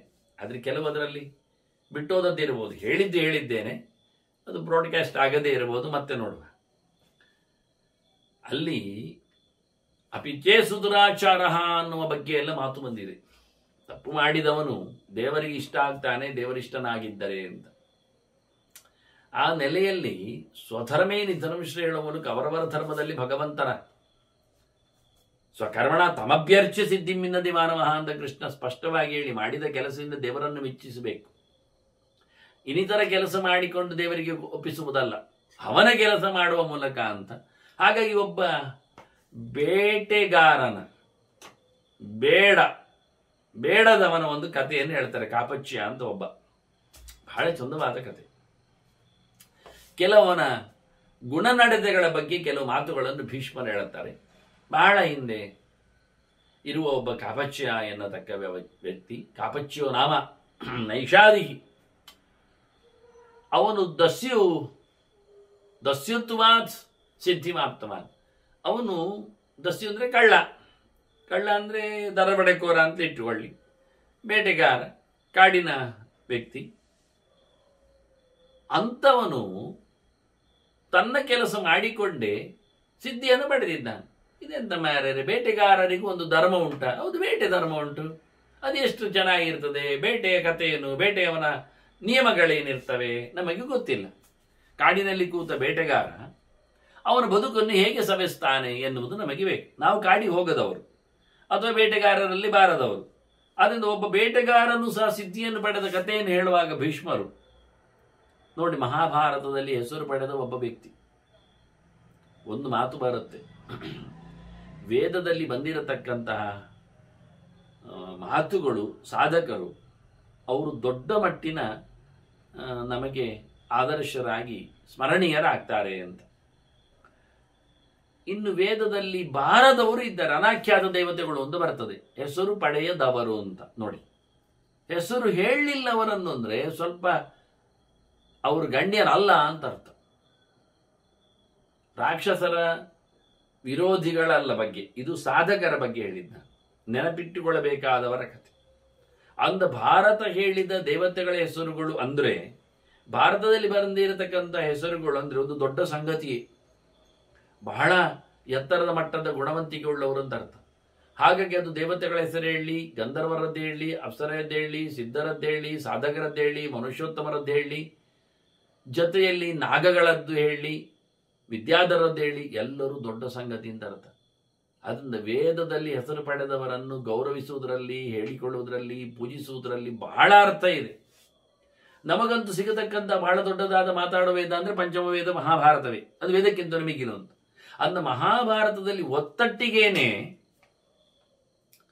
ನಾಗಕುಲಗಳ ಬಗ್ಗೆ ಮಾತಾಡುವಾಗ ಶೇಷ ಪ್ರಥಮತೋ ಜಾತಃ ವಾಸುಗಿಸ್ತದನಂತರಂ ಐರಾವತ ತಕ್ಷಕಶ್ಚ ಅಂತ ಅಷ್ಟಕುಲ ನಾಗಗಳ ಜತೆಯಲ್ಲಿ ಇತರ ನಾಗಗಳನ್ನು ಒಟ್ಟಿಗೆ ಹೇಳಿಬಿಟ್ಟಿದ್ದಾರೆ. ಹೆಕ್ಕಲಿಕ್ಕಿಲ್ಲ ಬಿಡಲಿಕ್ಕಿಲ್ಲ ಹೇಳಿಕೊಳ್ಳುವ ಹಾಗೆ. ಆದ್ರಿಂದ 8 ಪ್ರಧಾನರು, ಅದರಲ್ಲಿ ಅಷ್ಟೋ ನಾಗ ಪ್ರಧಾನಾಸ್ತಿ ಅಂತ ಹೇಳಿಕೊಳ್ಳುವ ಮೂಲಕ, ಮತ್ತೆ ಉಳಿದವರವನ ಪರಿಚಾರಕರು ಭೃತ್ಯರು ಇದ್ದಾರೆ. ಇದು 2-3 ಕಡೆಯಲ್ಲಿ ಮಾತುಗಳು ಬರುವಂಥದ್ದು. ಈಗ ಹೀಗಿರುವಾಗ ನಾವು ಅರ್ಧ ಜರತಿಯ ನ್ಯಾಯ ಅಂತೇವೆ. 8 ಮಾತ್ರ ಮಾತಾಡಿಸ್ತೇನೆ, ಉಳಿದವರು ಬೇಡ, ಉಳಿದವರು ಬೇರೆ ಯಾರನ್ನಾದ್ರೂ ಕರೆದು ಬಿಡ್ತೇನೆ, ಬೇರೆ ಯಾರು ಇರುವವರು ಯಾರು ಇಲ್ಲ, ಎಲ್ಲಿಯಲ್ಲಿಯೋ ಯಾರ್ಯಾರೋ ಏನೇನು ಹೇಳಿಕೊಂಡದ್ದನ್ನು ಇದಕ್ಕೆ ಸಿಕ್ಕಿಸಿಕೊಳ್ಳುವುದು. ಇದು ಇನ್ನೊಂದು ಕಡೆದಲ್ಲಿ ಇದಕ್ಕೆ ಸಿಕ್ಕಿಸುವುದು ಒಂದು ತಪ್ಪೆ, ಇಲ್ಲಿದ್ದದ್ದನ್ನು ತಪ್ಪಿಸುವುದು ಮತ್ತೊಂದು ತಪ್ಪೆ. ಎರಡೆರಡು ತಪ್ಪು ಮಾಡುವ ಒಂದು ಇರಾದೆ ನಮ್ಮದು. ಒಟ್ಟು ಬುದ್ಧಿಮಂತಿಕೆ ಅಂದರೆ ಅದು ಕಲಸು ಮೇಲೆ ಹೊರಗ ಇದ್ದ ಹಾಗೆ, ಸರಿ ಇರುವುದಿಲ್ಲ. ಹಾಗೆ ಇಲ್ಲಿ ಬಹಳ ಚಂದವಾಗಿ ಒಂದು ಕಾಪಚ್ಯನ ನೈಷಾದಿಯ ಒಂದು ಹೆಸರು ಬಂತು ಅಂದರೆ ಅವನ ಬಗ್ಗೆ ಗುಣಲಕ್ಷಣಗಳನ್ನು ಹೇಳುವಾಗ ಅದ್ಭುತವಾಗಿ ಹೇಳುತ್ತಾರೆ. ನೆನಪಿಟ್ಟುಕೊಳ್ಳಬೇಕಾದ ಕಥೆಗಳದು ಆ ದೃಷ್ಟಿಯಿಂದ. ಪ್ರಹರ್ತ ಮತಿಮಾನ್ ಶೂರಃ ಶ್ರುತವಾನ್ ಅನುಶಂಸವಾನ್. ಅವನು ಕೊಲೆಗಾರ ಮೊದಲು ಹೇಳ್ತಾನೆ, ಸಾಯಿಸ್ತಾನೆ, ಏನು ತೊಂದರೆ ಇಲ್ಲ. ಬೇಟೆಗಾರ ಅಂದರೆ ಮತ್ತೆ ಸಾಯಿಸದೆ ಆಗ್ತದ, ಸಾಯಿಸ್ತಾನೆ. ಆದರೆ ಬುದ್ಧಿವಂತಿಕೆ ಇದೆ. ಯಾವುದನ್ನು ಕೊಲ್ಲಬೇಕು, ಯಾವುದನ್ನು ಕೊಲ್ಲಬಾರದು, ಯಾವಾಗ ಕೊಲ್ಲಬೇಕು, ಯಾವಾಗ ಕೊಲ್ಲಬಾರದು, ಹೇಗೆ ಕೊಲ್ಲಬೇಕು, ಹೇಗೆ ಕೊಲ್ಲಬಾರದು ಎನ್ನುವ ಎಚ್ಚರ ಇದೆ. ಅದರ ಜೊತೆಯಲ್ಲಿ ಶೂರನಿದ್ದಾನೆ, ಅವನೇನು ಎಲ್ಲೂ ಕನ್ಫ್ಯೂಸ್ ಆಗುವುದಿಲ್ಲ. ಶೂರವೀರೋ ಮಾಂಡೋಕೇಯ ಅಂತ ಹೇಳಿದಾಗೆ ಋಷಿಗೆ ಹೇಳತಕ್ಕಂಥ ಶಬ್ದವನ್ನು ನೀನು ಹೇಳ್ತಾನೆ. ಶೂರನ್ ಪರಾಕ್ರಮಿ ಇದ್ದಾನೆ, ಒಳ್ಳೆ ರೀತಿಯಾಗಿ ದೃಢನಾಗಿದ್ದಾನೆ. ಜೊತೆಯಲ್ಲಿ ಅಷ್ಟೇ ಶ್ರುತವಾನ್, ಓದಿಕೊಂಡಿದ್ದಾನೆ, ಕೇಳಿಕೊಂಡಿದ್ದಾನೆ. ಶ್ರುತ್ವಾನ್ಯೇಭ್ಯ ಉಪಾಸತೆ, ಇದು ಕೃಷ್ಣನ ಸಾಧನೆಯ ಸೋಪಾನ. ಇದು ನಿನಗಾಗಿ ಓದ್ಲಿಕ್ಕೆ ಆಗದೇ ಇದ್ರೆ, ಕಲೀಲಿಕ್ಕೆ ಹೋಗದೇ ಇದ್ರೆ ಇನ್ನೊಬ್ಬರದ್ದು ಕೇಳಿ ಕಲಿ ಅಂದಿದ್ದಾರೆ. ಮರ್ಯಾದೆ ಸಾಕ ನಮಗೆ. ನಮಗೆ ಆಗುವುದಿಲ್ಲ ಅಂತ ಹೇಳಿದ್ರೆ ತಿಂದುಕೊಂಡು ತಿರುಗುವುದಿಲ್ವ ನಾವು, ಬದುಕಿಕೊಂಡು ಮೆರೆಯುವುದಿಲ್ವ ನಾವು? ಅದರಿಂದ ಕೇಳಲಿಕ್ಕೇನು ದಾಡಿ ಅಂತಾನೆ. ಶುತ್ವ ಅನ್ಯೇಭ್ಯ ಅಂತ, ಇನ್ನೊಬ್ಬರಿಂದ ಕೇಳು ಮಾರಾಯ, ಕೇಳಿಕೊಂಡು ಕೆಲಸ ಮಾಡು. ಕೇಳಲಿಕ್ಕೇನು ದಾಡಿ, ನಿನಗೇನು ಕಡಿಮೆ ಆಗ್ತದೆ, ಏನು ಖರ್ಚಾಗ್ತದೆ, ಎಲ್ಲಿ ಹೋಗ್ತದೆ ಕೇಳ್ತಾರೆ. ಆದ್ರಿಂದ ಬಹಳ ಚೆನ್ನಾಗಿ ಹೇಳ್ತಾನೆ. ಶುದ್ಧವಾನ್, ಇವ ಬೇಟೆಗಾರನಾದರೂ ಕೇಳಿದ್ದಾನೆ, ಚೆನ್ನಾಗಿ ಶಾಸ್ತ್ರ ತಿಳಿದಿದ್ದಾನೆ. ಹಾಗಾಗಿ ಅನುಶಂಸವಾನ್, ಬಹಳ ಕಠೋರ ಅಲ್ಲವ, ನಿರ್ದಯ ಅಲ್ಲವ, ಭಯಂಕರ ಜೋರಾದ ಕೊಲೆಗಡುಗ ಅಂತ ಹೇಳುವಂತೆ ಇಲ್ಲ. ಅವನು ಮನುಷ್ಯರ ಮೇಲೆ ಅವನಿಗೂ ಸಹ ಕರುಣೆ, ಅನುಕಂಪೆ ಎಲ್ಲ ಇದೆ ಅಂತ ಹೇಳ್ತಾನೆ. ಜೊತೆಯಲ್ಲಿ ರಕ್ಷನ್ ಆಶ್ರಮಿಣಾಂ ಧರ್ಮಂ, ನೋಡಿ ಅವನು ಧರ್ಮವನ್ನು ಕಾಪಾಡಿದ್ದಾನೆ. ಯಾವ ಆಶ್ರಮದ ಧರ್ಮ ಅದು ಹೇಗಿರ್ತದೆ ಅದನ್ನು ಕಾಪಾಡಿಕೊಂಡು ಬಂದು ಅವರವರ ಆಶ್ರಮ ಧರ್ಮವನ್ನು ಅವರವರು ಪಾಲಿಸಿದ್ರೆ, ಬ್ರಹ್ಮಚಾರಿ ಆದವ ಬ್ರಹ್ಮಚರ್ಯ ಧರ್ಮ ಓದುವುದಾಗ, ಮದುವೆ ಆದ ನಂತರ ಗೃಹಸ್ಥ ಧರ್ಮ, ಮನೆ ಮಾಳ್ತಿ ನೋಡಿಕೊಳ್ಳುವುದು, ಅದು ಬಿಟ್ಟ ಬಳಿಕ ಆಶ್ರಮದಲ್ಲಿ ಅರಣ್ಯದಲ್ಲಿದ್ದಾಗ ಆರಣ್ಯಕ ಧರ್ಮ, ಎಲ್ಲವನ್ನು ತೊರೆದಾಗ ಸನ್ಯಾಸ ಧರ್ಮ, ಅದು ಬಿಟ್ಟು ಸನ್ಯಾಸಿ ಮನೆಯಲ್ಲಿರುವುದು, ಮನೆಯ ಸನ್ಯಾಸಿ ಮಾಡುವುದು, ಬ್ರಹ್ಮಚಾರಿ ಅರಣ್ಯಕ, ಇದೆಲ್ಲ ಒಂದಕ್ಕಿಂತ ಒಂದು ಯಾವುದೋ ಬೇರೆಯಾದ ಧರ್ಮವನ್ನು ಮಾಡಲಿಕ್ಕಿಲ್ಲ. ಆದರೆ ಇವನು ರಕ್ಷನ್ ಆಶ್ರಮಿಣಾಂ ಧರ್ಮ, ತನ್ನ ಆಶ್ರಮಗಳ ತನ್ನವರ ಧರ್ಮವನ್ನು ಚೆನ್ನಾಗಿ ರಕ್ಷಣೆ ಮಾಡ್ತಾ, ಬ್ರಹ್ಮಣ್ಯ ಭಗವಂತನ ಬಗ್ಗೆ, ಭಗವಂತನನ್ನು ತಿಳಿದವರ ಬಗ್ಗೆ, ಶಾಸ್ತ್ರದ ಬಗ್ಗೆ ಭಾರಿಯಾದ ಗೌರವ, ಪ್ರೀತಿ, ವಿಶ್ವಾಸ, ಅನುಸಂಧಾನ, ಎಚ್ಚರ ಎಲ್ಲ ಉಂಟಿವನಲ್ಲಿ. ಅಷ್ಟೇ ಅಲ್ಲದೆ ಬ್ರಾಹ್ಮಣರು ಅಂದರೆ ಭಾರಿ ಅವನಿಗೆ ಪೂಜಾರ್ಹರು, ಗುರುಪೂಜಕ. ದೊಡ್ಡವರು ಎಲ್ಲ ಬ್ರಾಹ್ಮಣರು ಮಾತ್ರ ಅಂತಲ್ಲ, ದೊಡ್ಡವರು ಹಿರಿಯರು ಯಾರಿದ್ರೂ ಅವರ ಮೇಲೆ ಗೌರವ ಇದೆ, ಅವರ ಸೇವೆ ಮಾಡುತ್ತಾನೆ. ಇವ ಹೇಗೆ ಅಂದರೆ ನಿಷಾದ್ಯಾಂ ಕ್ಷತ್ರಿಯ ಜಾತಃ ಕ್ಷತ್ರಧರ್ಮಾನುಪಾಲಕ. ಇವನು ಶುದ್ಧ ಬೇಟೆಗಾರ ಅಲ್ಲ. ಇದರಲ್ಲಿ ಮತ್ತೊಂದು ಚಿತ್ರ ನೋಡಿ, ಅವನು ಬೇಟೆಗಾರ್ತಿಯಲ್ಲಿ ಹುಟ್ಟಿದವ ಕ್ಷತ್ರಿಯನಿಂದ. ಒಬ್ಬ ಕ್ಷತ್ರಿಯನಿಗೆ ಎಲ್ಲಿಯೋ ಕಾಡಿಗೆ ಹೋಗಿದ್ದಾನೆ ಕ್ಷತ್ರಿಯ, ಅಲ್ಲವನಿಗೆ ಬೇಟೆಗಾರರೊಬ್ಬಳು ಸಿಕ್ಕಿದ್ಲು, ಹೆಣ್ಮಗಳು. ಬೇಟೆಗಾರನ ಮಗಳೊಬ್ಬಳು ಸಿಕ್ಕಿದ್ಲು, ಹುಡುಗಿ. ಅವಳು ಬೇಟೆಗಾರ್ತಿ ಅಲ್ವ, ಹಾಗಾಗಿ ಅವಳನ್ನು ಈ ಕ್ಷತ್ರಿಯ ಪ್ರೀತಿಸಿಕೊಂಡ, ಮದುವೆ ಆಗಿಕೊಂಡ. ಏನೋ ಯಾರು ಹೇಳುವುದಿಲ್ಲ, ಯಾವ ನಿಷಾದಿ ತಾಯಿ ಹೆಸರು ಹೇಳುವುದಿಲ್ಲ, ತಂದೆ ಹೆಸರು ಹೇಳುವುದಿಲ್ಲ. ಆದರೆ ತಂದೆ ಧರ್ಮ ಹೇಳ್ತಾರೆ ಕ್ಷತ್ರಿಯ ಧರ್ಮದವ ಅಂತ, ಹೆಣ್ಣು ಹೇಳ್ತಾರೆ ನಿಷಾದಿ ಅಂತ. ಅದರಿಂದ ಇವನ ಜಾತಿಯ, ಇವನದ್ದು ನಿಷಾದರ ಜಾತಿ ಆಗಿದೆ, ಹೆಣ್ಣಿನಿಂದ ಬಂದಕ್ಕೆ ಹೋಗಿ. ಆದರೆ ಕ್ಷತ್ರಿಯರಿಂದ ಹುಟ್ಟಿದ್ರಿಂದ ಕ್ಷತ್ರಧರ್ಮಾನು ಬಾಲಕ, ಬಹಳ ಚೆನ್ನಾಗಿ ಕ್ಷತ್ರಧರ್ಮದಲ್ಲಿ ಇವ ಅಂದ್ರೆ ಗುಣ, ಅದಕ್ಕೆ ಶೂರ ಅಂದದ್ದು ಅವನದ್ದು. ಆದ್ರಿಂದ ಅವನನ್ನು ಬ್ರಹ್ಮಣ್ಯ ಅಂದದ್ದು. ಹತ್ತಿರದಲ್ಲಿರತಕ್ಕಂಥ ಜಾತಿಯವನದ್ದು ಬ್ರಹ್ಮಜಾತಿಗೆ ಪ್ರೀತಿ ಇದೆ, ಒಲವು ಇದೆ, ಪೂಜನೀಯ ಭಾವ ಇದೆ. ಸ್ವಯಂ ಕ್ಷತ್ರಧರ್ಮವನ್ನು ಚೆನ್ನಾಗಿ ಪಾಲನೆ ಮಾಡ್ತಾನೆ. ಎಷ್ಟು ಜೋರು ಕೇಳಿದರೆ ಇವನ ಕ್ಷತ್ರಿಯ ಧರ್ಮದ ಚಿಂತನೆಯನ್ನು ಕೊಡುವಾಗ ಉಲ್ಲೇಖ ಮುಂದೆ ಭೀಷ್ಮರು ಮಾಡುತ್ತಾರೆ. ವಿಶೇಷವಾಗಿ ಕ್ಷತ್ರಧರ್ಮದಲ್ಲಿ ನೆಲೆಗೊಂಡ ಇವ ಅರಣ್ಯೆ ಸಾಯಂ ಪೂರ್ವಾನ್ಯೆ ಮೃಗಯೂಥ ಪ್ರಕೋಪಿತ. ಇವ ಅರಣ್ಯದಲ್ಲಿ ಶೂರನಾಗಿದ್ದಾನೆ. ಕ್ಷತ್ರಿಯರು ಹೇಗೆ ಬೇಟೆ ಮಾಡಿ ಮೃಗಗಳನ್ನು ಹತೋಟಿಗೆ ತರ್ತಾರೆ, ಕಾಡಿನ ಮೃಗಗಳನ್ನು ನಾಡಿಗೆ ಹೋಗದಂತೆ ಹದ್ದುಬಸ್ತಿನಲ್ಲಿ ಇಡ್ತಾರೆ, ಅದ ಕೆಲಸವೂ ಮಾಡ್ತಾ ಇದ್ದಾನೆ. ಇವನ ಬೇಟೆಯ ಕತೆ ಹಾಗೆ ಉಂಟು. ಅರಣ್ಯ ಸಾಯಂ ಪೂರ್ವಾನ್ನೇ, ಅವನು ಹಗಲಿಗೆ ಮತ್ತೆ ಸಂಜೆಗೂ, ಬೆಳಿಗ್ಗೆಗೂ ಸಂಜೆಗೆ, ಯಾಕೆಂದ್ರೆ ಸಂಜೆ ನಂತರ ಕೆಲವು ಪ್ರಾಣಿಗಳು ಹೊರಗೆ ಬರ್ತಾರೆ. ಕ್ರೂರ ಮೃಗಗಳು, ಹುಲಿ, ಸಿಂಹ ಮುಂತಾದವುಗಳೆಲ್ಲ ರಾತ್ರಿ ಹೆಚ್ಚು ಸಿಗುವಂಥದ್ದು. ಸಂಜೆ ನಂತರ, ಕತ್ತಲಾದ ನಂತರ ಅವುಗಳನ್ನು ಹಿಡಿಲಿಕ್ಕೆ ಆಗ್ತದೆ. ಕೆಲವು ಬೆಳಿಗ್ಗೆ ಸಂಚಾರ ಮಾಡ್ತವೆ. ಹಾಗಾಗಿ ಇವನು 2 ಹೊತ್ತಿನಲ್ಲಿಯೂ ಸಹ ಮೃಗಯೂಥ ಪ್ರಕೋಪಿತ, ಪ್ರಾಣಿಗಳ ಪಡೆಯನ್ನು ಬಹಳ ಚೆನ್ನಾಗಿ ಓಡಿಸುವವನು, ಹಿಡಿಯುವವನು, ಬಡಿಯುವವನು, ಎಲ್ಲ ಅವುಗಳಿಗೆ ಕೋಪ ಬರುವಂತೆ ಮಾಡುವವನು. ಕೇಳಿದ್ರೆ ಏನರ್ಥ? ಘಾಸಿಗೊಳಿಸುವುದರಿಂದ. ಆದರೆ ವಿಧಿಜ್ಞ ಯಾವ ನೆಲೆಯಲ್ಲಿ ಹೇಗೆ ಪ್ರಾಣಿಗಳನ್ನು ಹಿಡಿಬೇಕೆನ್ನುವುದು ಚೆನ್ನಾಗಿ ತಿಳ್ಕೊಂಡಿದ್ದಾನೆ. ವಿಧಿಜ್ಞ ಮೃಗ ಜಾತೀನ, ಎಲ್ಲ ಪ್ರಾಣಿಗಳ ಬಗ್ಗೆ ಇವನಿಗೆ ಒಳ್ಳೆಯ ರೀತಿಯಾದ ವಿಷಯಗಳು ಗೊತ್ತಿವೆ, ಪ್ರಾಣಿಗಳ ಕತೆ ಗೊತ್ತಿದೆ. ನೈಷಾದಾನಾಂಚಕ ವಿಧ, ಬೇಟೆಗಾರರ ಕಥೆಯೂ ಗೊತ್ತಿದೆ, ಹೇಗೆ ಬೇಟೆ ಆಡುವುದು, ಹೇಗೆ ಪ್ರಾಣಿಗಳಿದ್ದಾವೆ ಎಂದು. ಪ್ರಾಣಿಗಳ ಬಗೆಗೆ ಒಳ್ಳೆ ಅರಿತವ, ಒಳ್ಳೆ ರೀತಿಯಾದ ಬೇಟೆಗಾರ ಇವ, ಅದನ್ನು ತಿಳ್ಕೊಂಡಿದ್ದಾನೆ. ಎಕ್ಸ್ಪರ್ಟ್ ಅನ್ನೋ ನೆಲೆಯಲ್ಲಿ ಹೇಳುತ್ತಾರೆ. ಸರ್ವಕಾರಣ ದೇಶಜ್ಞ, ಮತ್ತೆ ಇವನು ಎಲ್ಲ ಕಾಡುಗಳು ಗೊತ್ತು, ಅವುಗಳು ಓಡುವುದ್ರಿಂದ ಇವನು ಓಡ್ತಾನೆ. ಪರಿಸರ ಎಲ್ಲ ಚೆನ್ನಾಗಿ ತಿಳ್ಕೊಂಡಿದ್ದಾನೆ. ಎಲ್ಲ ಕಾಡು ಮೇಡುಗಳ ಗೊತ್ತಿರುವವ. ಮುಖ್ಯವಾಗಿದ್ದದ್ದು ಇವನ ಪರ್ವತ ಪಾರಿಯಾತ್ರ ಚರಸ್ಸದ, ಹೆಚ್ಚಾಗಿ ಪಾರಿಯಾತ್ರ ಪರ್ವತದಲ್ಲೇ ಮೃಗಬೇಟೆ ಮಾಡುವವನು ಇವನು. ಧರ್ಮಜ್ಞ ಸರ್ವವರ್ಣಾನ, ಎಲ್ಲ ಜಾತಿಗಳ ಧರ್ಮ ಗೊತ್ತು, ಎಲ್ಲ ಆಶ್ರಮಗಳದ್ದು ಮಾತ್ರ ಅಲ್ಲ, ಬ್ರಾಹ್ಮಣರ, ಕ್ಷತ್ರಿಯರ, ಶೂದ್ರರ, ವೈಶ್ಯರ, ಅಂದಿಜರ, ಇತರರ, ಎಲ್ಲರ, ಮ್ಲೇಂಚ, ಡುಂಬ, ಪ್ರಭೇದ ಅಂತೆಲ್ಲ ಸುಮಾರು 14 ಪ್ರಭೇದಗಳನ್ನು ಹೇಳ್ತಾರೆ. ಅವಾಂತರ ಭೇದಗಳನ್ನು ಹೇಳ್ತಾರೆ. ಸೂತ ಎಲ್ಲ ವೈದೇಶಿಕ ಅಂತ, ಹೀಗೆ ಎಲ್ಲರ ಬಗ್ಗೆಯೂ ಧರ್ಮಜ್ಞ, ಎಲ್ಲರ ಪ್ರತಿಯೊಬ್ಬರ ಅವರವರಾಗಿರತಕ್ಕಂಥ ಧರ್ಮಗಳನ್ನು ಚೆನ್ನಾಗಿ ತಿಳ್ಕೊಂಡಿದ್ದಾನೆ. ಅಮೋಘೇಶು ದೃಢಾಯುಧ, ಎಲ್ಲಿಯೂ ಬೇಟೆಯಲ್ಲಿ ಇವನದ್ದು ತಪ್ಪುವುದಿಲ್ಲ, ಗುರಿ ತಪ್ಪಿದ್ದಿಲ್ಲ, ಆಯುಧಗಳನ್ನು ಹಿಡಿಯುವಲ್ಲಿ ಇವನಿಗೇನು ಅಂಜಿಕೆ ಇಲ್ಲ, ಬಹಳ ಯೋಗ್ಯವಾದಂತಹ ಹೋರಾಟ ಇವನದ್ದು. ಎಷ್ಟು ಕೇಳಿದರೆ ಅಪ್ಯನೇಕ ಶತಾಂಶೇನಾಂ ಏಕೇವ ಜಿಗಾಯಸ, 100 ಗಟ್ಟಲೆ ಜನರನ್ನು ಒಬ್ಬನೇ ಸೋಲಿಸ್ತಾನೆ.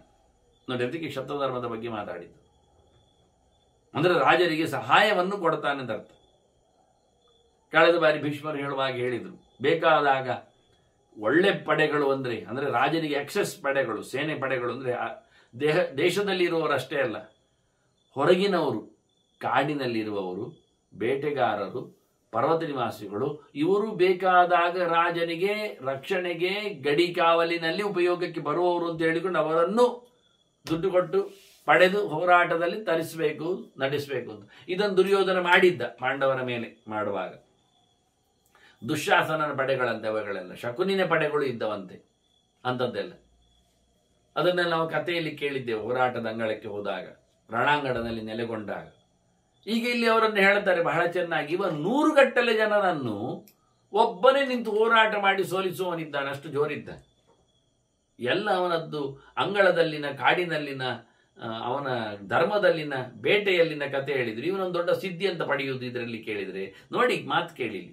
ಸವರುದ್ಧವು ಅಂಬಪಿತರವು ಮಹಾರಣ್ಯ ಅಭಿಪೂಜೆಯತ, ಅವನು ತನ್ನ ಹಿರಿಯ ಮುದಿಯ ತಂದೆ ತಾಯಿಗಳನ್ನು ಚೆನ್ನಾಗಿ ಸಾಕ್ತಿದ್ದ. ಇಲ್ಲಿ ವಿಷಯ ಒಂದು, ತಂದೆ ತಾಯಿಗಳನ್ನು ಮಾತಾಡಿಸುವ, ಪ್ರೀತಿಸುವ, ಅವರನ್ನು ಸೇವೆ ಮಾಡುವ, ಅವರ ಕೆಲಸವನ್ನು ನಡೆಸಿಕೊಡುವ ಇವ ಮಗ. ದೊಡ್ಡ ಸ್ಥಿತಿ ಇರುವುದೇ ಇಲ್ಲಿ. ಯಾರು ತಂದೆ ತಾಯಿಗಳನ್ನು ಉಪಯೋಗಿಸುವುದಿಲ್ಲ, ಇವತ್ತೊಂದು ಬಂದಿದೆ, ರೀಸೆಂಟ್ಲಿ ಬಂದಿದೆ, ನೀವು ಕೇಳಿರ್ಬೋದು, ಜಾಹೀರಾತು. ಒಬ್ಬರು ಕೊಟ್ಟಿದ್ದಾರೆ, 2 ವೈದ್ಯರಂತೆ, ಗಂಡ ಹೆಂಡತಿಯರು. ಅವರು ಜಾಹೀರಾತು ಕೊಟ್ಟದ್ದೇನು ಕೇಳಿದರೆ, ನಮಗೆ ಮನೆಯಲ್ಲಿ ಇರಲಿಕ್ಕೆ ವೃದ್ಧ ದಂಪತಿಗಳು ಬೇಕು ಅಂತ. ಅವರು ಕೇಳಿದ್ದೇ ಹಾಗೆ, ಸೀನಿಯರ್ ಸಿಟಿಸನ್ ತಂದೆ ತಾಯಿಗಳು ಎನ್ನುವ ಪಾತ್ರವನ್ನು ಮಾಡುವಲ್ಲಿ ನಮಗೆ ಬೇಕು.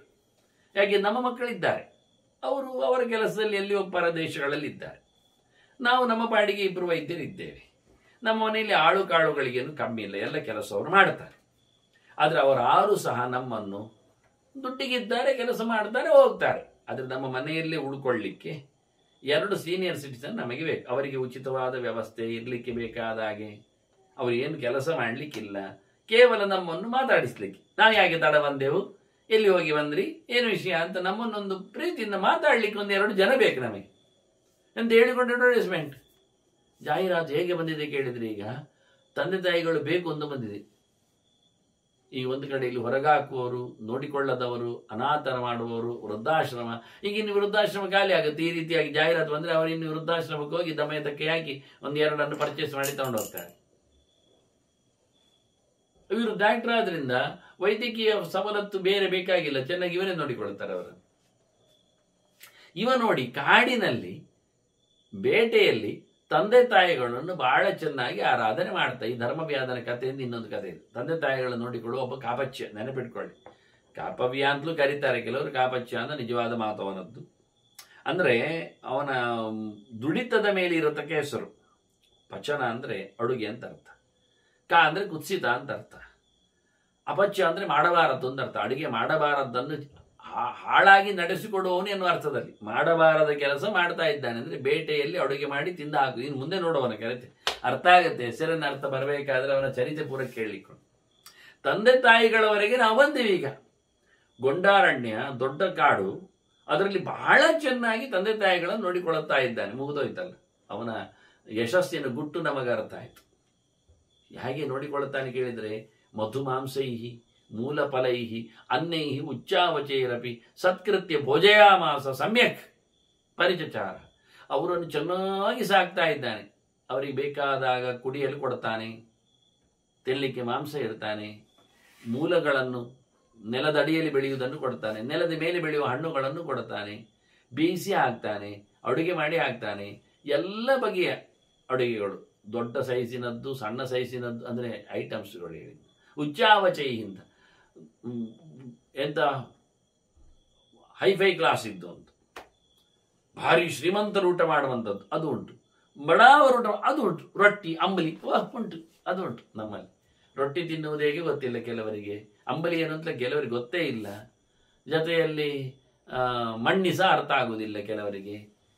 ಹಾಗಾಗಿ ಎಲ್ಲವನ್ನು ಕಷಾಯ ಆಗಲಿ ಜ್ಯೂಸ್ ಆಗಲಿ, ಕಷಾಯ ಬೇರೆ ಜ್ಯೂಸ್ ಬೇರೆ ಹೆಚ್ಚಿನವರಿಗೆ ಗೊತ್ತಿಲ್ಲ. ಇವನ್ನೆಲ್ಲ ಮಾಡಿಕೊಡ್ತಾ ಇದ್ದಂತೆ.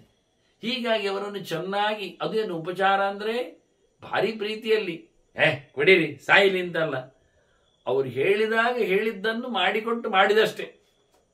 ಏನು ಅವರನ್ನು ಘಾಸಿಗೊಳಿಸದೆ ಬಹಳ ಚೆನ್ನಾಗಿ ಅವರನ್ನು ನೋಡಿಕೊಳ್ಳುತ್ತಾ ಇದ್ದ. ಅವರ ಸುತ್ತಲೂ ಹೆಚ್ಚು ಉಪಚಾರಗಳನ್ನು ನಡೆಸಿಕೊಡುತ್ತಾ ಇದ್ದ. ಹೀಗೆ ನೋಡಿಕೊಳ್ಳುತ್ತಾ ಬಹಳ, ಅಲ್ಲಿ ಮುಗಿಲಿಲ್ಲ. ತನ್ನ ತಂದೆ ತಾಯಿಗಳಿಗೆ ತಿನ್ನಿಸ್ತಾನೇನು ದೊಡ್ಡ ಸಂಗತಿಯ? ಇದೊಂದು ದೊಡ್ಡ ಸಿದ್ಧಿಯ ಅಲ್ಲ.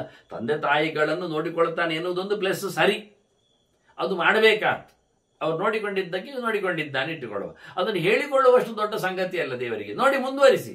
ಆರಣ್ಯಕಾನ್ ಪ್ರವ್ರಜಿತಾನ್ ಬ್ರಾಹ್ಮಣಾನ್ ಪರಿಪಾಲಯನ್ ಅಪಿತೇಭ್ಯ. ನೋಡಿ, ಮೃಗಾನ್ ಹತ್ವ ನಿನಾಯ ಸತತಂ ಮನೆ ಅಪಿತೇಭ್ಯ ಮೃಗಾನ್ ಹತ್ವ.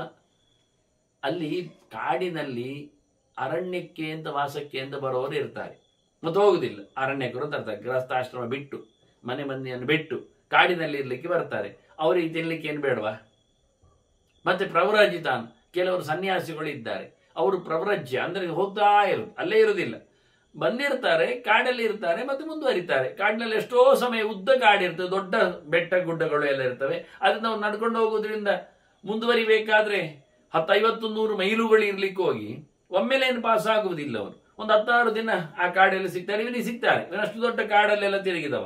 ಆದ್ರಿಂದ ಈ ಯತಿಗಳಿಗೆ, ಪ್ರವ್ರಜ್ಯ ಅಂದ್ರೆ ಯತಿಗಳು ಅಂತ ಅರ್ಥ, ಎಲ್ಲ ಬಿಟ್ಟು ಸನ್ಯಾಸಿಗಳು ಆರಣ್ಯಕರು ಅಂದ್ರೆ ಅವರು ಸನ್ಯಾಸಿಗಳಾಗಬೇಕಾಗಿಲ್ಲ. ಕಾಡಿನಲ್ಲಿ ಬಂದು ನೋಡಿ, ಧೃತರಾಷ್ಟ್ರ ಹೋದಾಗ ಗಾಂಧಾರಿ ಇದ್ಲು, ಕುಂತಿ ಇದ್ಲು, ಸಂಜಯನು ಇದ್ದ. ಆದ್ರಿಂದ ಆರಣ್ಯಕರು ಅಂದ ತಕ್ಷಣ ಎಲ್ಲ ಬಿಟ್ಟವರು ಅಂತಲ್ಲ, ಗಂಡ ಹೆಂಡತಿಯವರು ಕಾಡಿನಲ್ಲಿ ಇರ್ತಾರೆ. ಅರಣ್ಯವಾಸ, ಮನೆ ವಾಳತೆ, ದುಡ್ಡು ದುಮ್ಮಾನ, ಬ್ಯಾಂಕ್ ಬ್ಯಾಲೆನ್ಸ್, ಮೊಬೈಲ್ ಅದೆಲ್ಲ ಬಿಟ್ಟವರು ಅಂತ ಅರ್ಥ. ಮುಖ್ಯವಾಗಿ ಆರಣ್ಯಕಾನ್ ಪ್ರವರಜಿತಾನ್ ಬ್ರಾಹ್ಮಣಾನ್, ಮುಖ್ಯವಾಗಿ ಬ್ರಹ್ಮಜ್ಞಾನಿಗಳನ್ನು, ಭಗವದೆಚ್ಚರುಳ್ಳವರನ್ನು, ಋಷಿಮುನಿಗಳನ್ನು, ಇವರನ್ನೆಲ್ಲ ಸಾಕ್ತಿದ್ದ, ನೋಡಿಕೊಳ್ಳುತ್ತಿದ್ದ. ಹೇಗೆ ಕೇಳಿದ್ರೆ, ಅವರಿಗೂ ತಗೊಂಡೋಗಿ ಕೊಡ್ತಿದ್ದ. ಹೊಡೆದ ಪ್ರಾಣಿಗಳನ್ನು ಅವರಿಗೂ ಕೊಡುತ್ತಿದ್ದ. ಮಾಂಸ ತಿಂತಿದ್ರು, ತಿನ್ನುವವರು ತಿಂತಿದ್ರು, ಇಲ್ಲಾಂದ್ರೆ ಮೂಲ ಫಲ ತಂದು ಕೊಡ್ತಾನವ. ಏನಾಗ್ಬೇಕು? ಅಭಿದೇಭ್ಯ ಮೃಗಾನ್ ಹತ್ವ ನಿನಾಯ ಸತತ ಮನೆ, ಪ್ರತಿನಿತ್ಯ ಅವರಿಗೂ ಸಹ ಸಮರ್ಪಣೆ ಮಾಡಲಿಕ್ಕೆ ಉಂಟಿವ. ತಂದೆ ತಾಯಿಗಳನ್ನು ಮಾತ್ರ ಅಲ್ಲ, ಯಾರ್ಯಾರು ತಿಂತಾರೆ. ಕಾಡಿಗೆ ಕ್ಷತ್ರಿಯರು ಬರ್ಬೋದಲ್ವಾ, ಆದ್ರಿಂದ ಅರಣ್ಯಕಾನಿ ಎನ್ನುವಲ್ಲಿ ಕ್ಷತ್ರಿಯರು ಇದ್ದಾರೆ. ಪ್ರವ್ರಜ್ಯ ಪಡೀಲಿಕ್ಕೆ ಬ್ರಾಹ್ಮಣರು ಮಾತ್ರ ಆಗಬೇಕು. ಮತ್ತೆ ಬ್ರಹ್ಮಚಾರಿಗಳು ಇರ್ತಾರೆ, ಕಲೀಲಿಕ್ಕೆ ಬಂದವರು, ಕಲಿತಾ ಇದ್ದವರು, ಎಲ್ಲ ಬಿಟ್ಟವರು, ಮೊದಲಿಂದಲೂ ಸಹ ಊರ್ಧ್ವರೇತಸ್ಕರಾದವರೆಲ್ಲ. ಹಾಗಾಗಿ ಕೆಲವರು ಮಾಂಸ ತಿನ್ನುವವರಿದ್ದಾರೆ, ಕೆಲವರು ಮಾಂಸ ಬಿಟ್ಟವರಿದ್ದಾರೆ, ಹಣ್ಣು ಹಂಪಲು ತಿನ್ನುವವರಿದ್ದಾರೆ. ಇವ ಅದನ್ನು ತಂದು ಕೊಡ್ತಾನೆ. ಹೀಗೆ ಅಲ್ಲಿನ ಜನರನ್ನು ಚೆನ್ನಾಗಿ ಸಾಕ್ತಾನೆ. ಇದೆಂತ ಆಯ್ತು ಕೇಳಿದರೆ, ಅಲ್ಲ ಅವರಿಗೆಲ್ಲ ಇವನು ಬೇಟೆ ಮಾಡಿದ್ದು ಬೇಟೆಗಾರನದ್ದು ಬೇಡವಾಗಿದೆ, ಇವನದ್ದು ಕತೆ, ಇವ ಬೇಡ ಆದವನು ಅಂತ ಬೇಡ ಆಗುದಿಲ್ವಾ? ಅಂಥದ್ದು ಕೆಲವು ಮಂದಿಗಳುಂಟಲ್ಲ ನೋಡಿ. ಬುದ್ಧಿಮಂತರು ಅಂದ್ರೆ ಧರ್ಮಕುಶಲರು ಕೆಲವರು ಇದ್ದೇ ಇರ್ತಾರೆ, ಮತ್ತು ಸಂಶಯ ಪಿಶಾಚಿಗಳು ಕೊನೆಗೂ ಸಿಗ್ತಾರೆ ಕೆಲವೊಮ್ಮೆ. ಅದಕ್ಕೆ ಇವರು ಹೇಳ್ತಾರೆ ಭೀಷ್ಮರು, ಏಸ್ಮಾನ್ ನ ಪ್ರತಿಗೃಹಂತಿ ದಸ್ಯುಭೋಜನ ಶಂಕೆಯ. ಯಾರು ಇವನಿಂದ, ಇವ ಕಳ್ಳ ಇದ್ದಾನೆ, ದರೋಡೆಕೋರಿದ್ದಾನೆ, ಬೇಟೆಗಾರ ಇದ್ದಾನೆ, ಇವನದ್ದು ಮಾಂಸ ಎಲ್ಲ ತಿಂದ್ರೆ ನಮಗೂ ಮತ್ತೆ ಕಳ್ಳರ ವಾಸನೆ ಬರ್ತದೆ, ಹೇಸಿಗೆ ಆಗ್ತೇವೆ, ನಾವು ಮತ್ತೆ ಸಿಕ್ಕಿ ಬೀಳ್ತೇವೆ ಅಂತ ಕೆಲವರು ಇವನಿಂದ ತಗೊಳ್ಳೋದಿಲ್ಲ ಅಂತ. ಅಂಥವ್ರಿಗೆ ಏನ್ ಮಾಡ್ತಾನೆ ಕೇಳಿದ್ರಿ, ಇವ ತೇಷಾಂ ಆಸಜ್ಜಿ ಗೇಹೇಶು ಕಲ್ಲೇವ ಸಗಚ್ಚತೆ.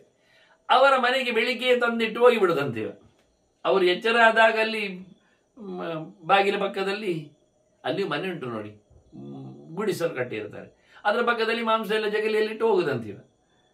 ಅವ್ರು ಬೆಳಿಗ್ಗೆ ಆಗುವ ಮುಂಚೆ ಯಾರಿಲ್ಲ, ಇಟ್ಟಾಯ್ತವ. ಅವ್ರು ತಗೊಳ್ಳೋದಿಲ್ಲಲ್ಲ, ತಗೊಳ್ಳದೇ ಇದ್ದವರು ತಿಂತಾರೆ, ತಿನ್ನದೇ ಉಪಾಯ ಇಲ್ಲ, ಇವ ಇಟ್ಟು ಹೋಗುದು. ಹೀಗೆಲ್ಲ ಬುದ್ಧಿವಂತಿಕೆ ಅಂದ್ರೆ ಇವನ ಧರ್ಮ ಮಾಡ್ತಾನೆ ಅಂತ. ಇವನು ಯಾಕೆ ಮಾಡ್ಬೇಕು ಈ ಧರ್ಮ ಕೇಳಿದ್ರೆ, ಇದೊಂದು ವಿಶೇಷವಾದ ಧರ್ಮ. ಅದವನ ಬಾಯಲ್ಲಿ ಕೇಳುವ ಧರ್ಮಗಳ ಬಗ್ಗೆ ಅವನೇ ಉಪದೇಶ ಮಾಡಲಿಕ್ಕುಂಟು. ಅಲ್ಲಿ ಹೇಳುತ್ತಾನೆ, ಇಂಥವನನ್ನು 1,000 ಗಟ್ಟಲೆ ಕಳ್ಳರು ಅಲ್ಲಿಯವರೇ ಸೇರಿಕೊಂಡಿದ್ದಾರೆ. ಈಗ ಮುಂದೆ ಹೇಳ್ತಾರೆ, ತಮ್ಮ ಬಹುವನಿ ಸಹಸ್ರಾಣಿ ಗ್ರಾಮಣಿತ್ವೇನ ಒಬ್ಬರಿರೇ, ನೀನು ನಮಗೆ ಲೀಡರ್ ಆಗಬೇಕು ಅಂತ ಹೇಳಿಬಿಟ್ರು.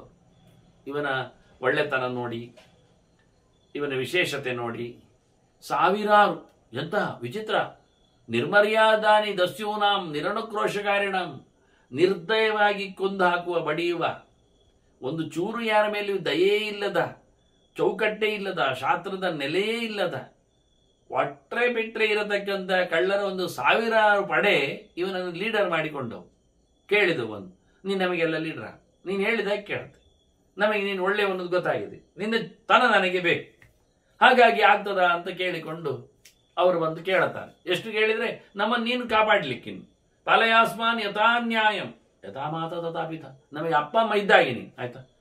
ನೋಡಿ, ಒಬ್ಬ ಇವನ ಒಳ್ಳೆತನ ನೋಡಿ, ಸಾವಿರಾರು ಕಳ್ಳರೆಲ್ಲ ಸೇರಿಕೊಂಡು ಇವನ ಹತ್ರ, ನಮಗೆ ಶಿಕ್ಷಣ ಕೊಡು, ನಮಗೆ ಹೇಳಿಕೊಡು, ನಮ್ಮ ರಕ್ಷಣೆ ನೀನು ಮಾಡು, ನಿಮ್ಮ ಅಂಡರ್ ನಾವಿದ್ದೇವೆ, ನೀನು ನಮಗೆ ಅಪ್ಪ, ನೀನು ನಮಗೆ ಅಮ್ಮ. ಇದು ಇವತ್ತೇನು ರೌಡಿಸಮ್ಗಳಲ್ಲಿ ಅಥವಾ ಹೊರಗೆ ಜನರೇನು ಹೇಳ್ತಾರೆ, ಅವನು ನನ್ನ ಫಾದರ್ ಇದ್ದಾನೆ, ಮದರ್ ಇದ್ದಾನೆ ಅಂತ ಹೇಳಿಕೊಂಡು, ಹಾಗೆ ಕಳ್ಳರು ನೋಡಿ ಅವನ ಹತ್ರ ಎಲ್ಲ ಹೇಳಿಕೊಂಡು, ನೀನೇ ನನ್ನ ತಂದೆ, ನೀನೇ ನನ್ನ ಅಮ್ಮ, ಆಯ್ತಾ, ನೀವು ಹೇಳಿದಾಗೆ ಕೇಳುತ್ತೇವೆ, ಹೌದಾ, ಆಯ್ತು. ನೋಡಿ, ನಾಳೆಯಿಂದ ನನ್ನ ರೂಲ್ ಪ್ರಕಾರ ನಡೆಯುವುದಾದ್ರೆ, ನಾನು ನಿಮಗೆ ಗುರು ಆದರೆ, ನೋಡಿ ಗುರು ಕರೆಯುವುದು ನೋಡಿ, ಅವನನ್ನೆಲ್ಲ ಗುರು ಅಂತ ಹೇಳ್ತಾರೆ, ಅಣ್ಣ ಅವರು ಅಂತಾರೆ, ದೇವರು ಅಂತಾರೆ, ಬಾಸ್ ಅಂತಾರೆ, ಎಲ್ಲ ಶಬ್ದಗಳು ಸರಿ. ಇವ ಹೇಳುತ್ತಾನೆ, ಸರಿ, ನಾನು ನಿಮಗೆ ಸಾವಿರಾರು ನನ್ನ ಭೃತ್ಯರಾಗಿ ನಿಮ್ಮನ್ನು ನಾನು ಸ್ವೀಕರಿಸಿ ದಸ್ಯುಗಳನ್ನು ಮಾಡಿಕೊಳ್ಳುತ್ತೇನೆ, ನಾನು ದಸ್ಯು ರಾಜ, ಈಗ ಆಗಲಿ ಬಿಡಿ, ನಾನು ಹೇಳುತ್ತೇನೆ ಏನು ಮಾಡಬೇಕು ಅಂತ ಕೇಳ್ತೀರಲ್ಲ, ನಾನು ಹೇಳಿದಾಗೆ ಇರ್ತೀರಲ್ಲ, ಇಷ್ಟು ಕೆಲಸ ಮಾಡಿ. ಮಾ ವದೀಸ್ತ್ವಂ ಸ್ತ್ರೀಯಂ ಭೀರುಂ ಮಾ ಶಿಶುಂ ಮಾ ತಪಸ್ವಿನಂ. ನೀವು ಕೊಲ್ಲಲಿಕ್ಕಿಲ್ಲ, ಯಾರನ್ನು ಕೊಲ್ಲಿಕ್ಕಿಲ್ಲ, ಹೇಡಿಯಾದವನನ್ನು, ಓಡಿ ಹೋಗುವವನನ್ನು ಬಡಿವಾರು, ದೋಚುವಾರು. ಮಕ್ಕಳನ್ನು ಬಡಿಲಿಕ್ಕಿಲ್ಲ, ಮುನಿಯನ್ನು, ತಪಸ್ವಿಯನ್ನು, ಚಿಂತನಶೀಲನನ್ನು ಮಾತಾಡಿಸ್ಲಿಕ್ಕಿಲ್ಲ, ಹೊಡಿಲಿಕ್ಕಿಲ್ಲ. ಹೆಣ್ಣನ್ನು ಸಹ, ಅವಳನ್ನು ಸಹ ಯಾವತ್ತೂ ಸಹ ನೀವು ಉಪದ್ರ ಮಾಡಲಿಕ್ಕಿಲ್ಲ. ನಾಯುಧ್ಯಮಾನ ಅಂತವ್ಯ, ನಿಮ್ಮ ಜೊತೆಯಲ್ಲಿ ಹೋರಾಟ ಮಾಡದವನನ್ನು ನೀವು ಹೊಡಿಲಿಕ್ಕಿಲ್ಲ. ಅವನು ರೆಡಿಯಾಗಬೇಕು. ಹೊಡಿದಿಲ್ಲ ಹೇಳಿದ್ರೆ, ಓಡ್ಲಿಕ್ಕೆ ಬಿದ್ದರೆ ಓಡಬೇಕು. ನಜಗ್ರಾಹ್ಯ ಬಲ ಸ್ತ್ರೀಯರನ್ನು ಬಲಾತ್ಕಾರ ಮಾಡಲಿಕ್ಕಿಲ್ಲ, ಹೊಡಿಲಿಕ್ಕಿಲ್ಲ, ಕೊಲ್ಲಿಕ್ಕಿಲ್ಲ, ಮಾತ್ರ ಅಲ್ಲ ಅವರನ್ನು ಹಾಳು ಮಾಡಲಿಕ್ಕಿಲ್ಲ. ನೋಡಿ ಈ ಮಾತುಗಳೆಲ್ಲ. ಒಂದು ಕಳ್ಳರ ಕಾಡಿನಲ್ಲಿ ಅವನ ಗುರುವಿನಿಂದ ಕಳ್ಳರಿಗೆ ಉಪದೇಶವನ್ನು ಕೇಳಿದ್ರೆ, ನೋಡಿ ಇವತ್ತನ್ನು ಬಲಾತ್ಕಾರ ಆಗುವುದು ಸ್ತ್ರೀಯರಿಗೆ ಯಾರು? ಕಳ್ಳರಿಂದಲ್ಲ, ದರೋಡೆಕೋರರಿಂದಲ್ಲ, ಕಾಡು ಮನುಷ್ಯರಿಂದಲ್ಲ.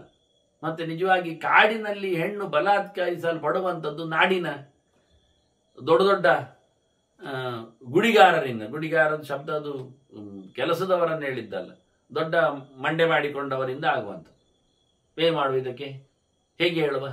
ಆಗುವ ಅಪಚಾರಗಳೆಲ್ಲ ಎಜುಕೇಟೆಡ್ ಪರ್ಸನ್ಸ್ಗಳಿಂದಲೇ, ನಾಡಿನ ದೊಡ್ಡ ಹುದ್ದೆಗಳಲ್ಲಿ ಗಣ್ಯರು ಅಂತ ಅನಿಸಿಕೊಂಡವರಲ್ಲೇ ಇರುವಂಥದ್ದು ಅಪಚಾರದ ಕಥೆ. ಇವರು ಹೇಳ್ತಾರೆ ಮೊದಲಿಗೆ, ಹೆಣ್ಣುಗಳನ್ನು ಬಡಿಲಿಕ್ಕೂ ಇಲ್ಲ, ಅವರನ್ನು ಅಪಚಾರ ಮಾಡಲಿಕ್ಕೆ, ಅತ್ಯಾಚಾರ ಮಾಡಲಿಕ್ಕಿಲ್ಲ, ಬಲಾತ್ಕಾರ ಮಾಡಲಿಕ್ಕಿಲ್ಲ. ಎಷ್ಟರವರೆಗೆ ಕೇಳಿದರೆ ನೋಡಿ, ಇವನದು ಚೌಕಟ್ಟು ಸ್ವಲ್ಪ ಜಾಸ್ತಿ ಉಂಟು. ಇದು ನಮ್ದು ಊರಿನ ಪಾಠ ಅಲ್ಲ, ಇದು ಕಾಡಿನ ಪಾಠ.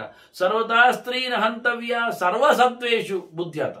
ನೀವು ಹೇಳ್ತಾನೆ, ಕರೆಕ್ಟ್ ಕೇಳಿಕೊಳ್ಳಿ. ಏನು, ಯಾವ ಜಾತಿಗಳಲ್ಲಿದ್ದರೂ ಹೆಣ್ಣನ್ನು ಸ್ತ್ರೀಯನ್ನು ಬಡಿಲಿಕ್ಕಿಲ್ಲ, ಕೊಲ್ಲಿಕ್ಕಿಲ್ಲ. ಸರ್ವಸತ್ವೇಶ್, ಯಾವ ಪ್ರಾಣಿಯ ಪ್ರಪಂಚದಲ್ಲಿಯೂ, ಅದು ಜಿಂಕೆ ಇರಲಿ, ಹುಲಿ ಇರಲಿ, ಸಿಂಹ ಇರಲಿ, ಹಾವು ಇರಲಿ, ಯಾವುದೇ ರೀತಿಯಾಗಿರತಕ್ಕ ಮನುಷ್ಯರಲ್ಲಿ ಮಾತ್ರ ಅಂತಲ್ಲ, ಎಲ್ಲಿಯೂ ಹೆಣ್ಣು ಎನ್ನುವುದು ಬಡಿಲಿಕ್ಕಿಲ್ಲದ ಸಂಗ. ಅದು ಬಲೆ, ಅದು ರಕ್ಷ್ಯ. ಅದರಿಂದ ಮುಂದೆ ಇವನಿ ಈ ಬೇಟೆಗಾರರಿಗೆ ಒಂದು ಬುದ್ಧಿ ನೋಡಿ. ಒಂದು ಹೆಣ್ಣು ಹುಲಿಯನ್ನು ಕೊಂದು ಬಿಟ್ರೆ ನಾಳೆ 10 ಹುಲಿ ಇಲ್ಲ ಆಗ್ತದೆ ಅದರ ಮರಿ ಇಡುವುದು. ಆ ಕಾಡಿನಲ್ಲಿ ಮರಿ ಇಡುವ ಒಂದು ಜಾತಿ ಇಲ್ಲ ಆಗ್ತದೆ. ಇವರಿಗೆ ಮಾಂಸಕ್ಕೆ ಬಡಿಲಿಕ್ಕೆ ಮತ್ತೆಂತ ಉಂಟು? ಜಿಂಕೆಯನ್ನು ಕೊಂದು ಬಿಟ್ರೆ ಜಿಂಕೆ ಮಾಂಸ ರುಚಿ ಇದೆ ಅಂತ ಹೇಳಿದರೆ, ಮೊಲವನ್ನು ಕೊಂದು ಬಿಟ್ರೆ ಮೊಲ ಮಾಂಸ ರುಚಿ ಇದೆ ಹೇಳಿದರೆ, ಹೆಣ್ಣು ಮೊಲಗಳು ಹೋದ್ರೆ, ಹೆಣ್ಣು ಜಿಂಕೆಗಳು ಹೋದ್ರೆ, ಆ ಕಾಡಿನಲ್ಲಿ ಗಂಡು ಮಾತ್ರ ಉಳ್ಕೊಂಡ್ರೆ ಕಥೆ ಏನು? ಮತ್ತೆ ಮುಂದೆ ಇವರು ಬದುಕುವುದು ಹೇಗೆ?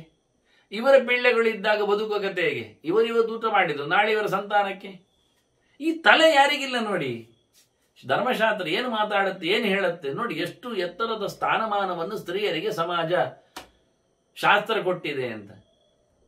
ಅವರು ಹೆಣ್ಣುತನದಲ್ಲಿ ಜಗತ್ತಿಗೆ ಅವರಲ್ಲಿ ಇರತಕ್ಕಂಥ ವಿಶೇಷ ಕೊಡುಗೆಯಾಗಿ ಮಕ್ಕಳನ್ನು ಕೊಡುವ ಭಾಗ್ಯ ಅವರಲ್ಲಿದೆ ಅಂತ ಅರ್ಥ ಮಾಡಿಕೊಳ್ಳದೆ ಅದನ್ನು ಹಾಳು ಮಾಡಿಕೊಂಡವರು ಕಾಂಪಿಟೇಟಿವ್ ಆಗಿ ಸಮಾಜದಲ್ಲಿ ತಾವು ಸಹ ಸ್ಥಿತಿವಂತರು, ಗತಿವಂತರು, ಅಧಿಕಾರವಂತರು ಅಂತ ಮಾಡ್ಲಿಕ್ಕೆ ಹೋಗಿ ಆ ಒಂದು ಹೆರುವ ಪ್ರಸವದ ಒಂದು ಸೌಭಾಗ್ಯವನ್ನು ಕಳ್ಕೊಂಡು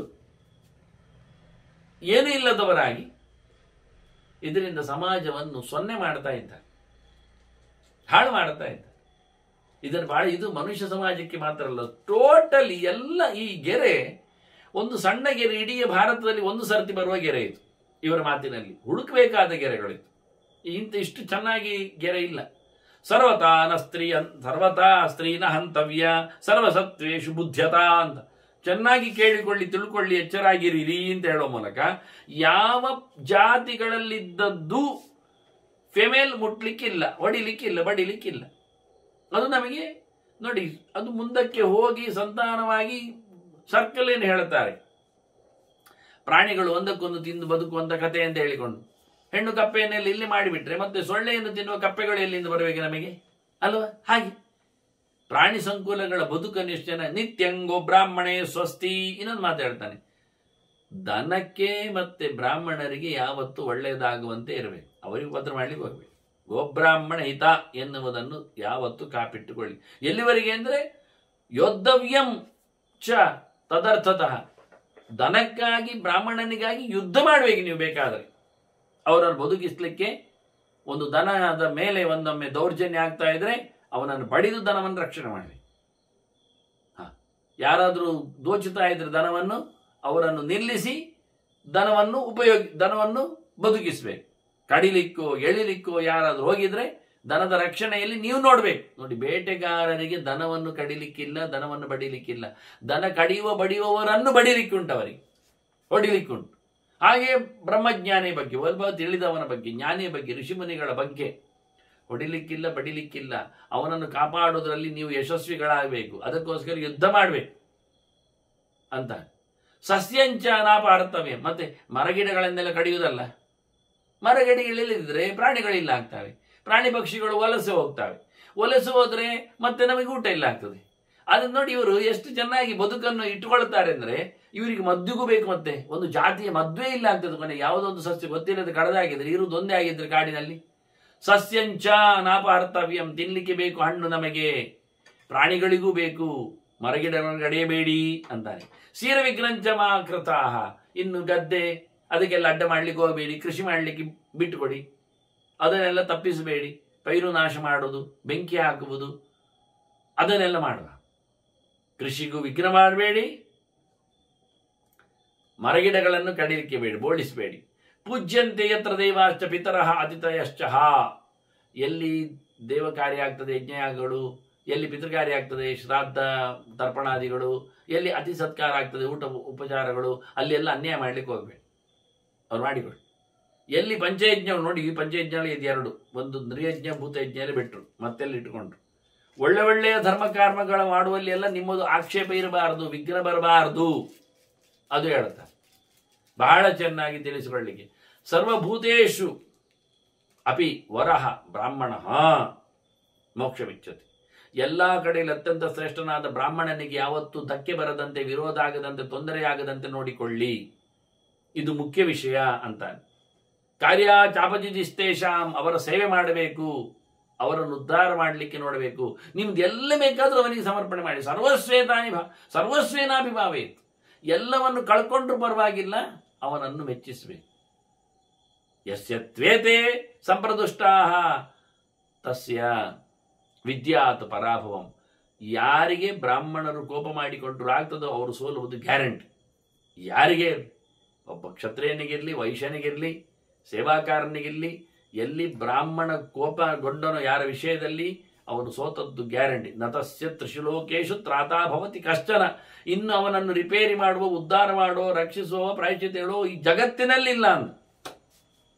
ಯಾವ ಬ್ರಹ್ಮಾದಿಗಳು ಸಹ ಅವನನ್ನು ಮಾತಾಡಿಸ್ಲಿಕ್ಕೆ ಬರುವುದಿಲ್ಲ. ಅಂದು ಬ್ರಹ್ಮಜ್ಞಾನಿಯ ಕೋಪಕ್ಕೆ ಬಲಿಯಾಗಬೇಡಿ, ಅವರ ರಕ್ಷಣೆ ಮಾಡಿಕೊಳ್ಳಿ ಅನ್ನುವ ನೆಲೆಯಲ್ಲಿ ಅವರನ್ನು ಏನು ಹೇಳುವ, ಕೆದಕಬಾರದು, ಅವರನ್ನು ತೊಂದರೆಗೊಳಿಸಬಾರದು ಎಂದು ಇನ್ನಷ್ಟು ಬ್ರಾಹ್ಮಣರ ಬಗ್ಗೆ ಎತ್ತರದ ಧ್ವನಿಗಳಲ್ಲಿ ಕಾಪಚ್ಚಿ ಹೇಳುವುದನ್ನು ನಾವು ಕೇಳಲಿಕ್ಕುಂಟು. ಹೀಗೆ ಒಬ್ಬ ಬೇಟೆಗಾರನ ಸಿದ್ಧಿಯ ಕತೆ ಕೇಳುವ ಮತ್ತೆ ಚಿಂತನೆ ಒಂದಿಗೆ. ಶ್ರೀಕೃಷ್ಣಾರ್ಪಣಮಸ್ತು. ನಾರಾಯಣ ನಾರಾಯಣ.